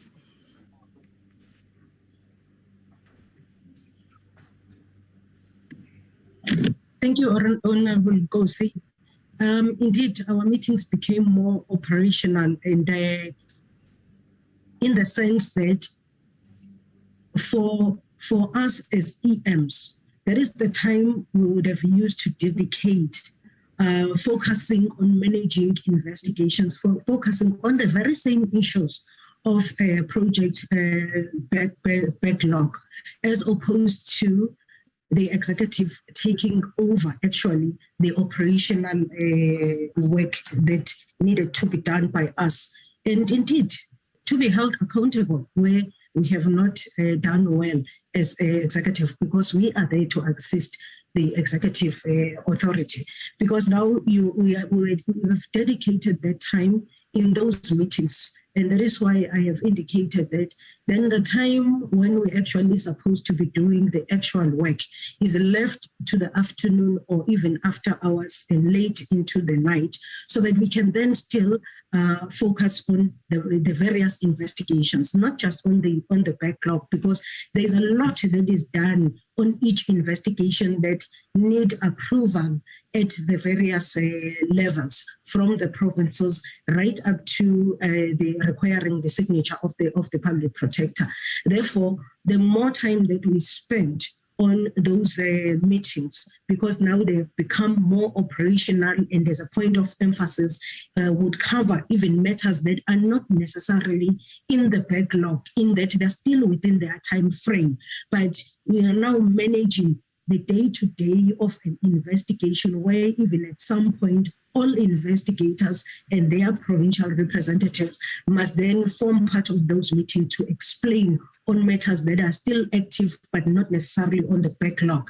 That it then affected the very same objective of not creating a new backlog. So whereas one would have wanted to see the executive authority focusing more on the strategic objective, obviously with that oversight responsibility, that which even your dashboard and your leadership meetings were intended for, where we then account on what has been done and also be given an opportunity to then, where there are gaps, or we then focus on those gaps. I may mention, Honorable, because that when I came and having identified those issues, I had then requested that these are the gaps.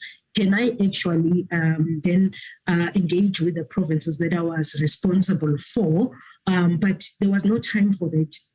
I didn't even have the time to visit the provinces, except for Gauteng that was closer to us. So that had an impact on how we then delivered on our service. Not that work stopped, but it had an impact. Thank you.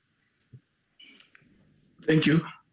Would you say that the rush, the need to hold media briefings demonstrated the rush to deliver reports, irrespective of what the quality of those reports were, at least, or to release reports untimely before you actually were ready and could be able to defend this both publicly and in court? Yes, I will answer it in this way, in addition to the response I gave to Honorable Gondwe, that indeed there are matters where one would have wanted to spend a little bit more time appreciating that that matter is already at the report stage, that we spend more time making sure that the report is properly quality assured. That is why there is the report I have given as an example of where we had to really stay throughout the night to present the report, that even though the Department of Health in that Pakasa matter had actually accepted the remedial action, but that as investigations, we don't even take that lightly in the compilation of the report itself. And we do not even want to rush, even in instances where we will be indicating that we have engaged with the state organ and they have agreed to our proposed remedial action, that we don't rush that, and that it must still go through the quality assurance processes, even in those instances, to check that we have covered all the legal legislation that is applicable, grammar, even the spelling, all those factors. That is what goes into the report. We even where the state organ has actually accepted our proposed remedial action, and where we know that there won't actually be then a possibility of the matter being taken on review because of that buy-in already from a state organ. But if it doesn't go through the quality assurance processes, then we already have a challenge, because anything else that may happen thereafter, or if the state organ picks up on anything and takes it on review, then we would not be able to justify it because we have worked fast. It is on those bases that I have raised those concerns to the committee. Thank you. Okay. Given that there were challenges of capacity and with investigators leaving, what was the impact of a lot of experience being lost on the work of investigators? 1. 2, did you have a risk mitigation strategy for replacement of that capacity, or for ensuring that in future you would be able to deliver with what you have? Firstly, Honorable, because one cannot stop people from leaving, they leave for various reasons. but the impact is immediately felt because that work is then distributed amongst those who are remaining behind. And indeed, the skill level, especially when it comes to your complex matters, that is where it's then felt quite a lot when those people live with their skill and knowledge. There has been at least an attempt to fill those positions much faster than what used to happen in the past. But when you have an existing complex investigation, you also cannot just give it to a new person who has joined the office. So you will then have to give it to existing investigators who have also got their own matters to work on. So how we are trying to mitigate that is then to still identify people who will be able to take over those matters quite quickly and be able to understand the issues as well.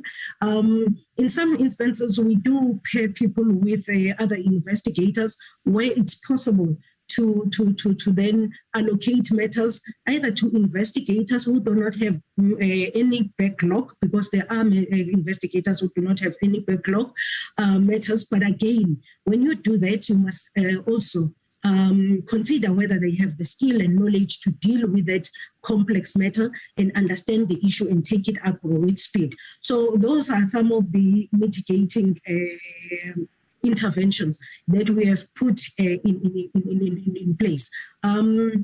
We have not done it obviously 100% successfully in that, as I indicated, that the skill and knowledge lies with those people who have been with the office for much longer, who know how to deal with complex matters, but are vested with other matters. It's an area that we are working on that still needs some or could use some improvement. Thank you, Honorable Kosi.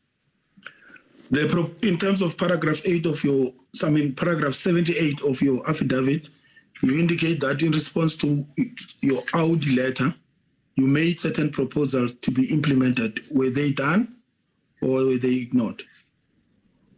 The proposal that I had made in terms of training, there is some level of training that has been done in collaboration with the SIU. However, even with that training, in some instances, it was actually interrupted because we had to interrupt people while they were still in the training to respond to some of the reports that needed to be attended to. Some of the people ended up being recalled from the training itself. I couldn't attend the training myself because as training is going on away from the office, you still have to answer on various matters and reports or various investigations, wherever they may be, to the executive authority. So I couldn't even attend that training. However, from the training side and HR side, there have been interventions in terms of training itself. In terms of reviewing the service standards, those have not reviewed in the sense of changing them or relaxing them. In terms of relaxing the time frame, that has not actually been done. As indicated before, that the emphasis has really been on finalizing those matters within the deadlines that have been provided. So that one has not actually been changed. It's an ongoing, robust discussion at some instance, or we just then accept and move on. So not all of them have been implemented or viewed any differently, so that they can have a positive impact on our work and the quality of our reports. Thank you. My last question. Honorable Kosi. Yes. My last question, Chairperson. On paragraph 105 of your affidavit, you indicate that executive managers were not consulted in relation to litigation matters. As you look for it, one, was it usual not to consult executive members? And what was the impact of this on the outcomes of cases that we had? And that's my last question, Chair. Thank you, Honorable Nkosi. It's the way of how we do things that need to be changed. And I did indicate that it's something that I did discuss with my colleague at Legal Services even back in 2019, that we must be involved, because in many instances, even this Rule 53 record, one would see that an email, just because the investigator maybe is delaying to provide the Rule 53 record for legal services to then be able to respond thereto. Also not being involved in matters where we decide to oppose, file maybe an affidavit before court, that we do not know where I am, while matters would have gone through me as the executive manager to the public protector for signature. But that when those matters are taken on review, then I would not be involved to understand even where we decide not to defend the report. Those decisions are taken by legal services without much involvement or any involvement at all. That's why I indicated that some of the matters I will only realize in the media that there's been a judgment and setting aside our report. That has got a direct impact. That has got a direct impact because one would not then have contributed in that affidavit that goes to court, or in some instances where we even the office takes a decision not to participate at all in that court process.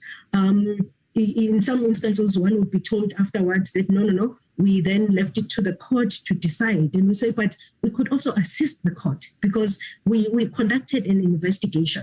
And that has come out clearly in many of those cases where the court has set aside our report, that had we at least participated, it would have come out differently. Thank you, Honorable Gosi. Honorable Mananiso.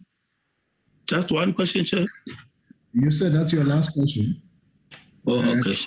And said thank you.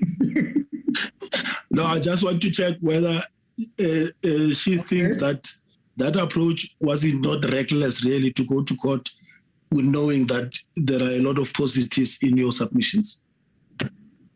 I would say it would have benefited us at least to participate because then from where I am, when you see that court judgment, you say maybe things could have turned out differently. Thank you, Honorable Gosi. Thank you. Honorable Mananiso. Thank you, Chair, and good morning, Mema Thejane. My first question to you, for an icebreaker, because we just had a hectic morning. How will you define the leadership style of the PP? Thank you, Honorable Mananisi. I hope I got the surname correctly. I don't see until the S. It can be quite autocratic. Calming so, because PP does not shout. But if she makes a point and you explain, and she would actually even stop you. No, I've heard you. That's it. And she takes a decision. So it doesn't allow, because when you are also operate, well, I suppose any environment, but within a legal environment, and also holding the responsibility that we have, not as executive management, but at all levels, you want to also bring to her attention the various factors that influence the investigation and even the report itself. But sometimes the style that is not really too engaging or engaging only at a particular point, and that is quite authoritative, because sometimes one would stop, not because you do not want to influence or raise the issues that may have an impact on the investigation and the remedial action. But you end up stopping because you feel that now it seems as if you are not respecting the authority. Now you lose out on those bases. Thank you. All right, ma'am. So my second question to you is, you indicated that on your leadership meetings actually became more operational than strategic. So I just want to check, because many of you have been complaining that you had, timers, overrated meetings, and that actually took your social lifestyle and even family time. So I want to check, did you at some point raise these particular issues to the PP as the collective? Because some of the people who have been going through this particular process in terms of listening to all of you who've been coming before us, to some extent, some might feel that there was some insubordination culture within the PPSA. So what would you say with regards to that? I would say, Honorable Mananisi, if there was any insubordination, we would never sit in meetings until 9-10 with the PP. We respected him. However, if we are going to be in a meeting with the executive authority, having to report to the executive authority on each matter that this investigation or this complaint was received on this date, and this is what we have done, these are the challenges, this is where we are, even on matters that are not in the backlog. I believe that that is our job as executive managers. And we must report to the PP what interventions have we put in place. And I've done that, even at dashboard, to say these are the interventions. But then PP said, okay, but we're going to start with a dashboard file inspection. I even said to PP, but PP, that's what I said in my plan. And she said, no, I will align you with what you have just proposed. I said, no, but you are the executive authority, so you take priority. But that is what I want to do. To say, don't take over, PP. That's our job.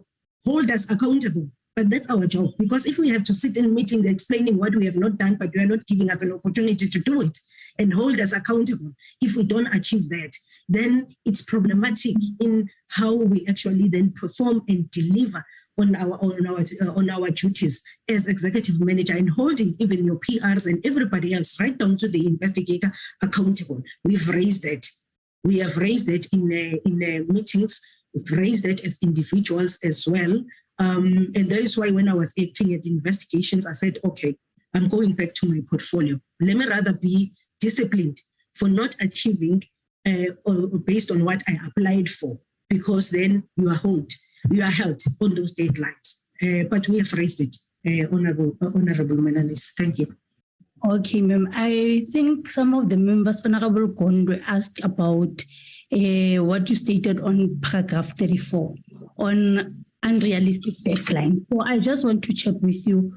Do you think that the PP failed the OPP staff in terms of protecting them? If you say failed in terms of protecting them and in relation to deadlines, if I may just understand a little bit more, Honorable Manani. Okay, in the sense of actually giving them the support to do their work rather than, giving them too much workloads, that people couldn't even do their job as supposed to.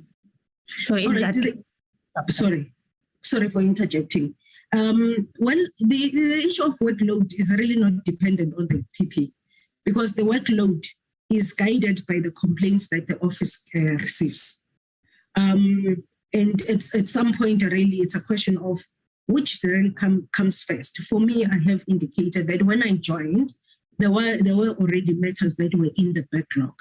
So the objective was to then put a proper intervention process in place so that we can deal with the backlog, and while we also attend to active matters as well.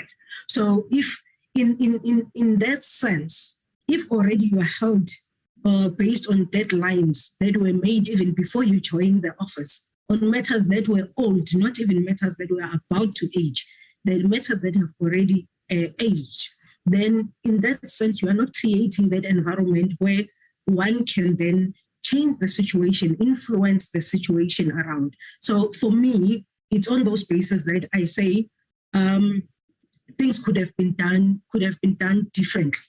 That is why I propose that we actually set aside some time and maybe it's just stop meetings or have those only critical meetings, but focus on this backlog because the focus was more on eliminating the backlog. If you focus on that, put those measures in place because it then affected the morale, it affected the quality.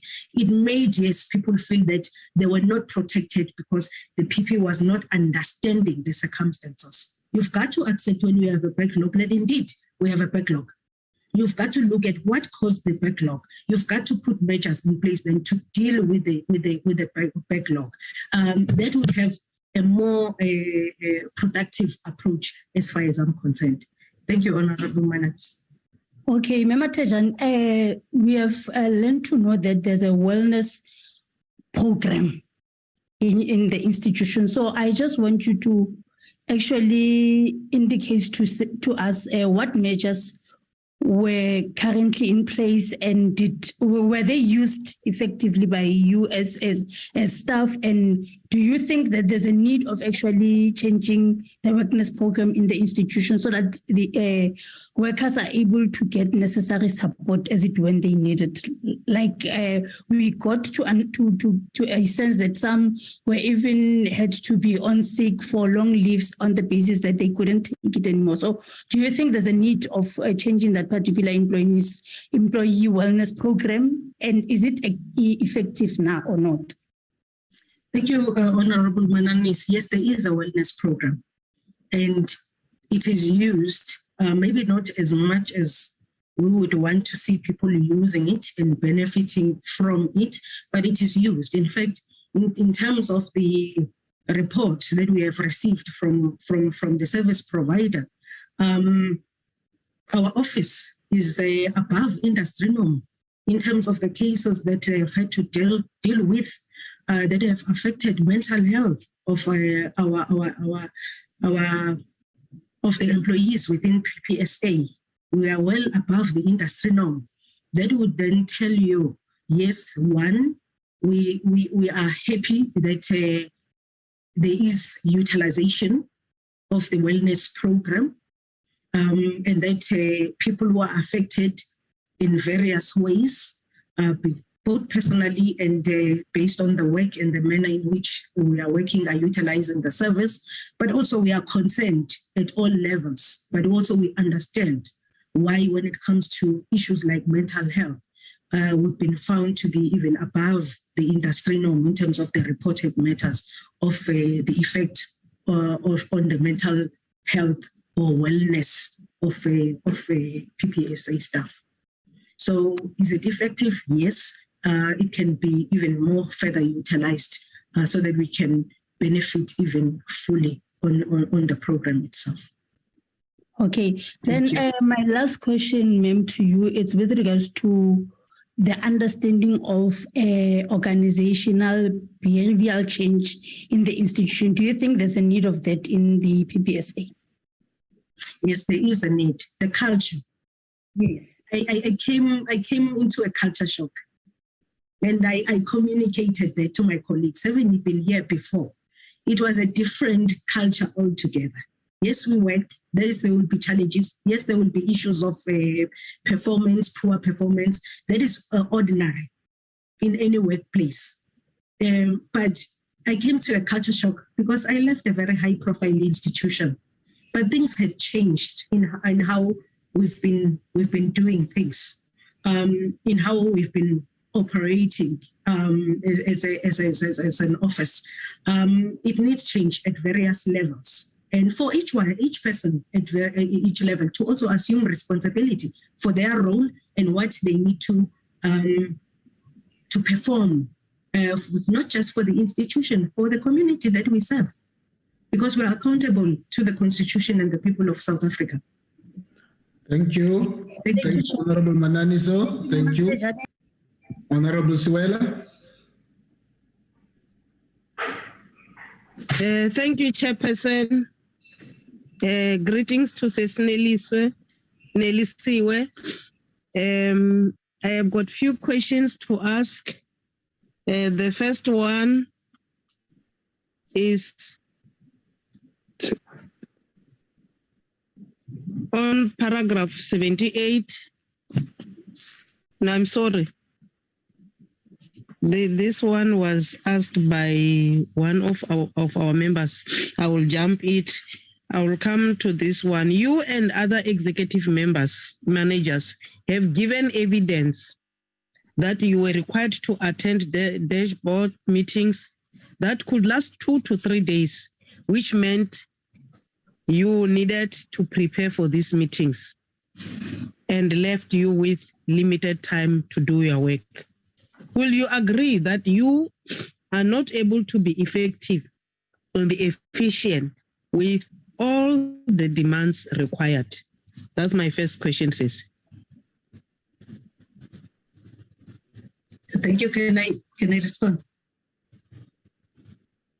Okay. Thank you, Honorable Siwela. Yes. I indicated before that, a meeting would give rise to a meeting. So that's how this dashboards also unfolded.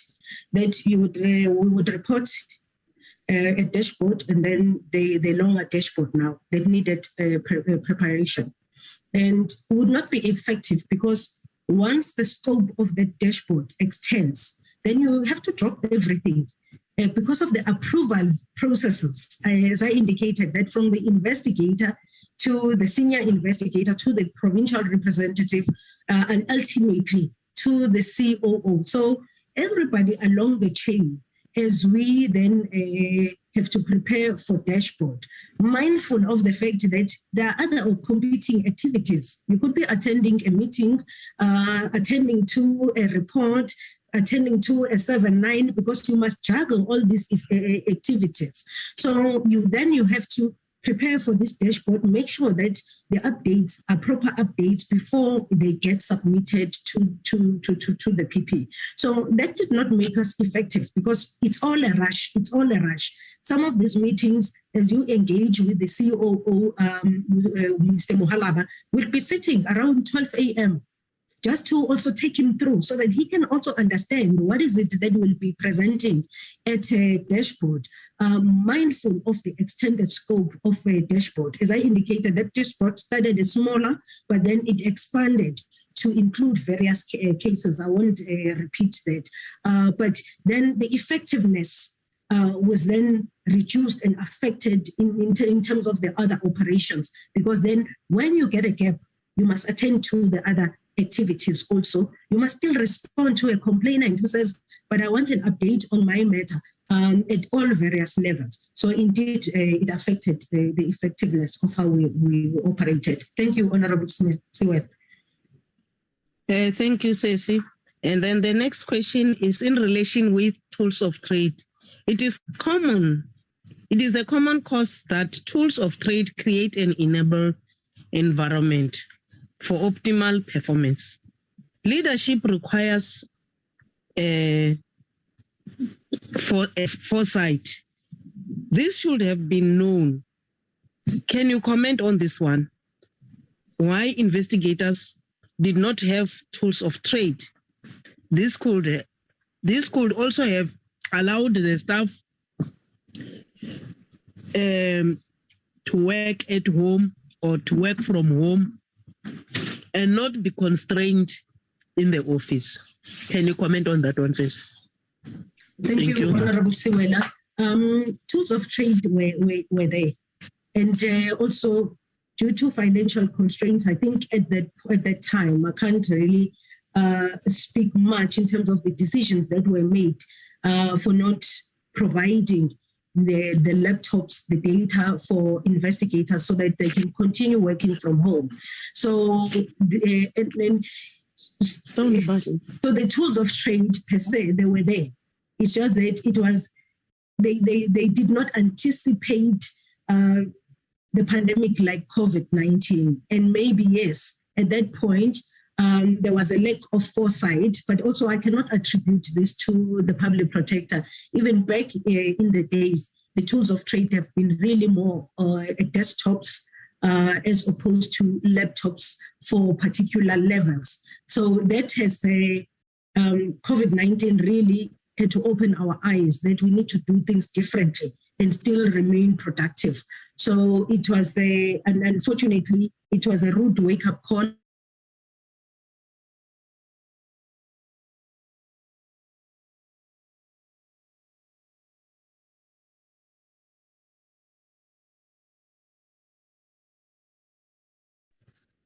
I can't hear you any longer. Maybe it's network. I don't know. Yeah. Ms. Thejane, are you there? She seems to have frozen. Ms. Thejane. Mr. Ngoma, can you check what's happening with her? Maybe it might be a load shedding issue. Just take a few minutes pause, Honorable Suela.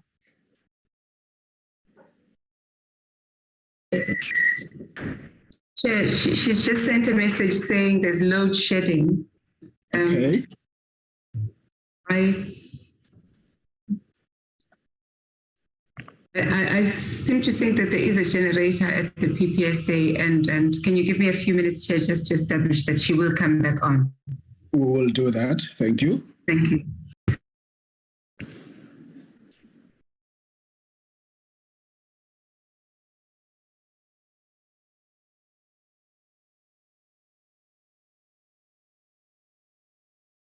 Recording stopped.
Okay, thank you for that, because looking at even my Outlook, it says trying to connect. I won't touch anything then until such time you alert me, should you not hear me anymore. Thank you. All right, I'll do that. Sis. Thank you very much.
Honorable members and colleagues, please welcome back.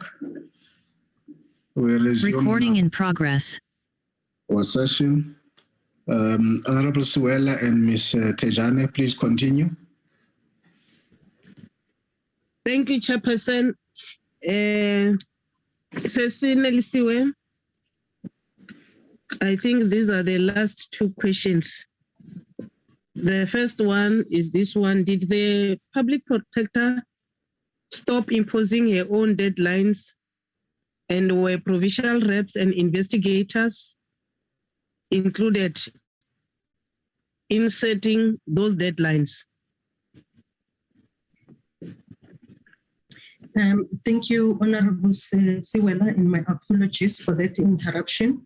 I will then just finalize the last question, to give an answer to your last question first before I move to the next one. I did indicate that maybe it was an oversight in terms of our planning and with due consideration to financial constraints in terms of the tools of trade, especially the laptops and data not being provided to investigators and other key role players within the administrative section as well, that also contribute to our investigation process until the COVID period, and that has been rectified. So that was unanticipated, but yes, it could have been foreseeable as well, and we could have planned differently. But I did also indicate that it cannot be attributed to the current public protector, because those decisions were made even before her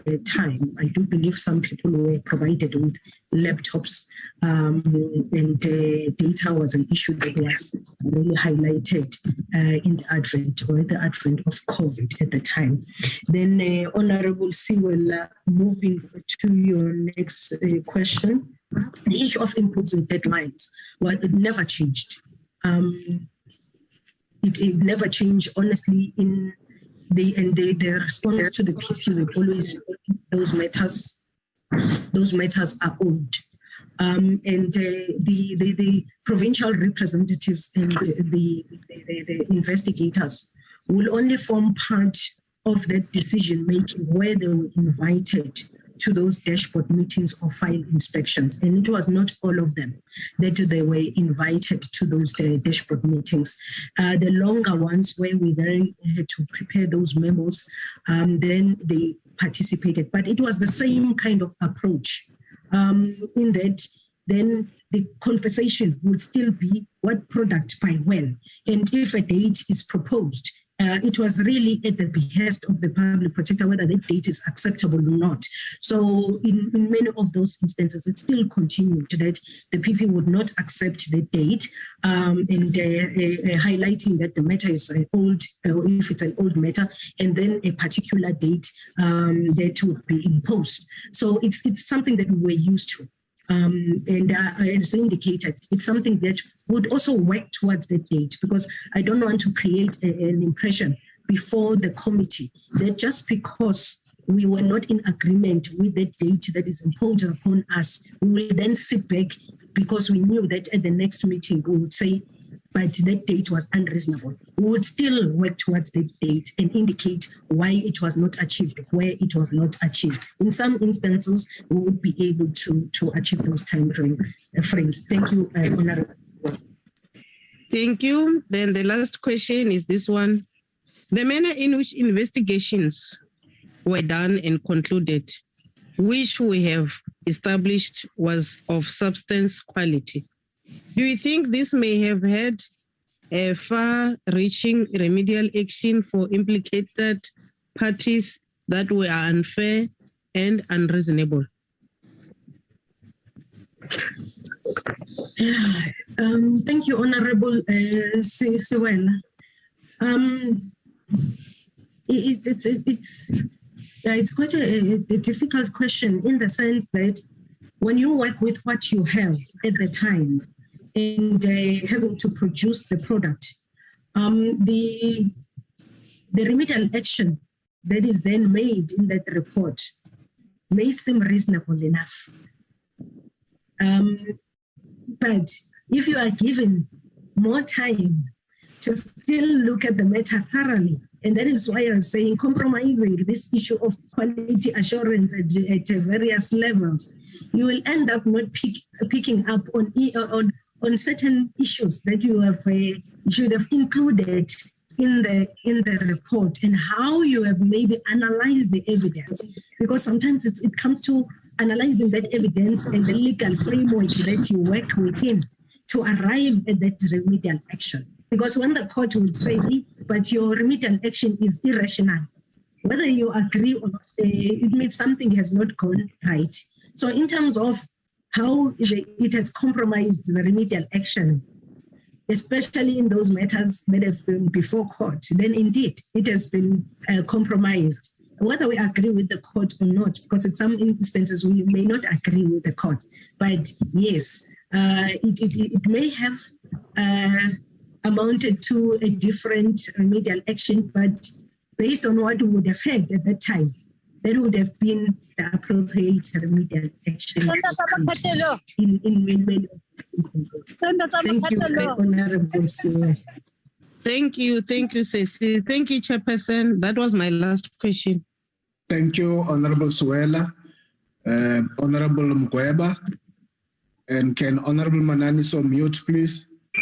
Thank you very much, Chair, and good day, honorable members, Mr. Mpofu and Mr. Thejane. Chair, can I close my video because I'm outside at the bus stop? The first question, Ms. Thejane, do you think the conduct of the PP instructing the staff to be charged and some being issued with OD letters, even if it was unreasonable to meet deadlines of the PP, had effect in terms of intimidating the staff? Thank you very much, Chair. Thank you, Honorable Mkweba. I would say yes to that question. And I'm using myself as an example on a point that I've already tendered before the committee. That if you come in and there are matters that are already beyond their time frame, but you are held based on that time frame. And within a very short period of time, you then issued with an Audi letter. To me, that is now a more threatening kind of approach, where you may even, as a leader, be believing that you would get results by inflicting that fear and threat. And you do not listen to the reasons why. Because my position, for example, was to say, this is what I have observed. These matters are not yet ripe for a final product. Because when we talk product by when, we're talking the product that will be going to the public protector for her consideration and signature, whether it's a Section 7.9 that you must consider and sign and get issued, or a report, or a discretionary notice or a closing report, all those products that are going to be signed by the PP. However, if you then explain to the public protector that this is where we are with the investigation, we cannot produce the product yet, and then that discussion is halted on the basis that you have not achieved the target.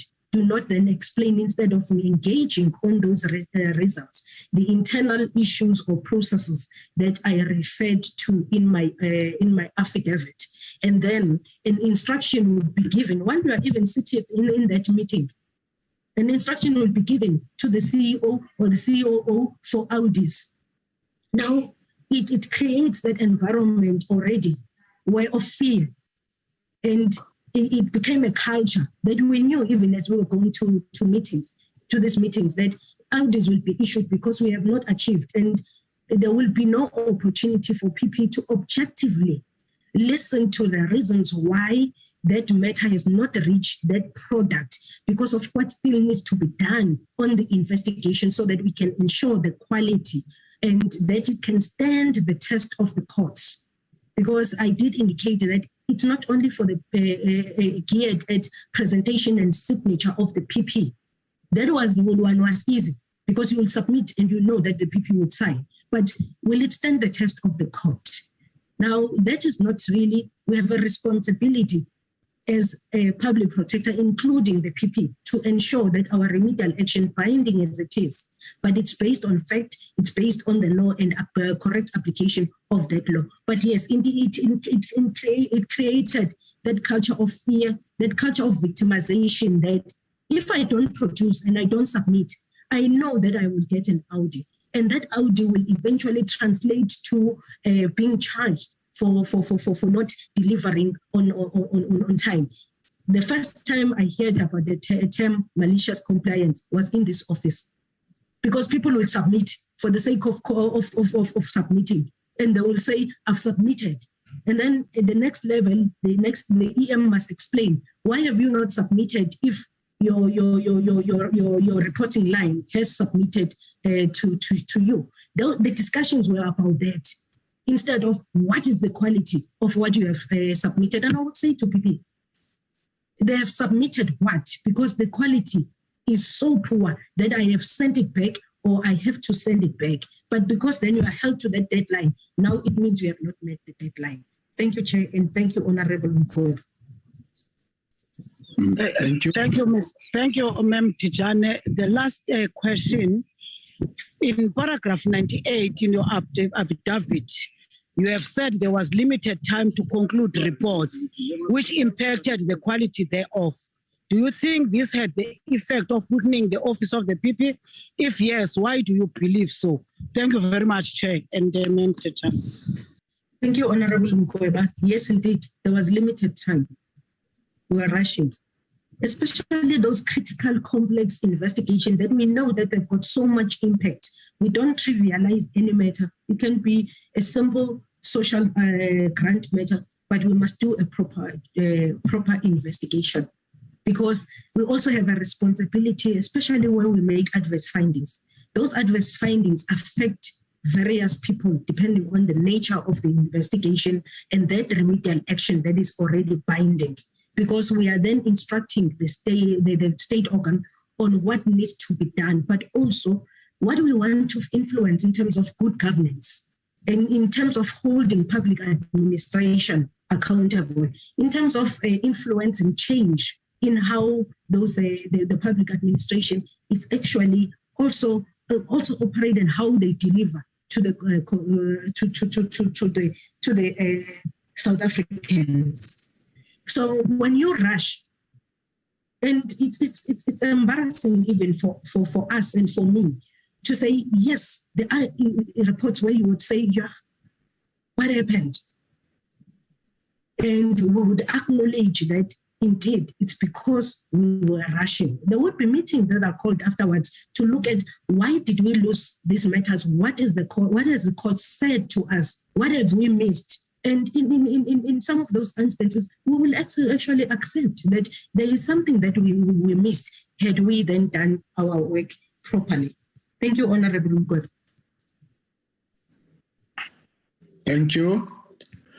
Thank you, Honorable Mgweba, and thank you, Ms. Thejane.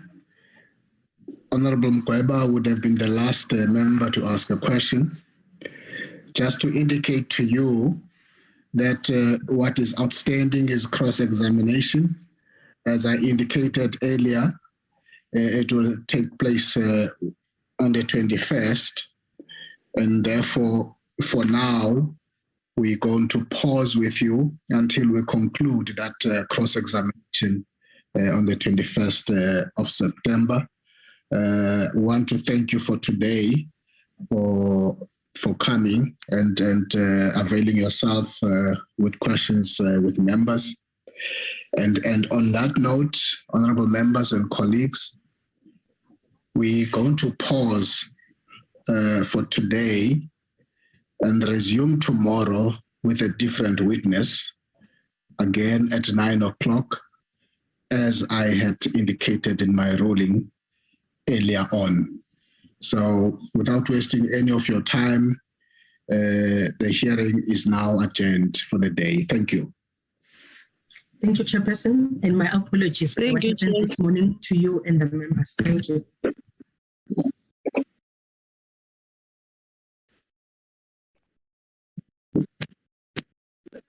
Recording stopped.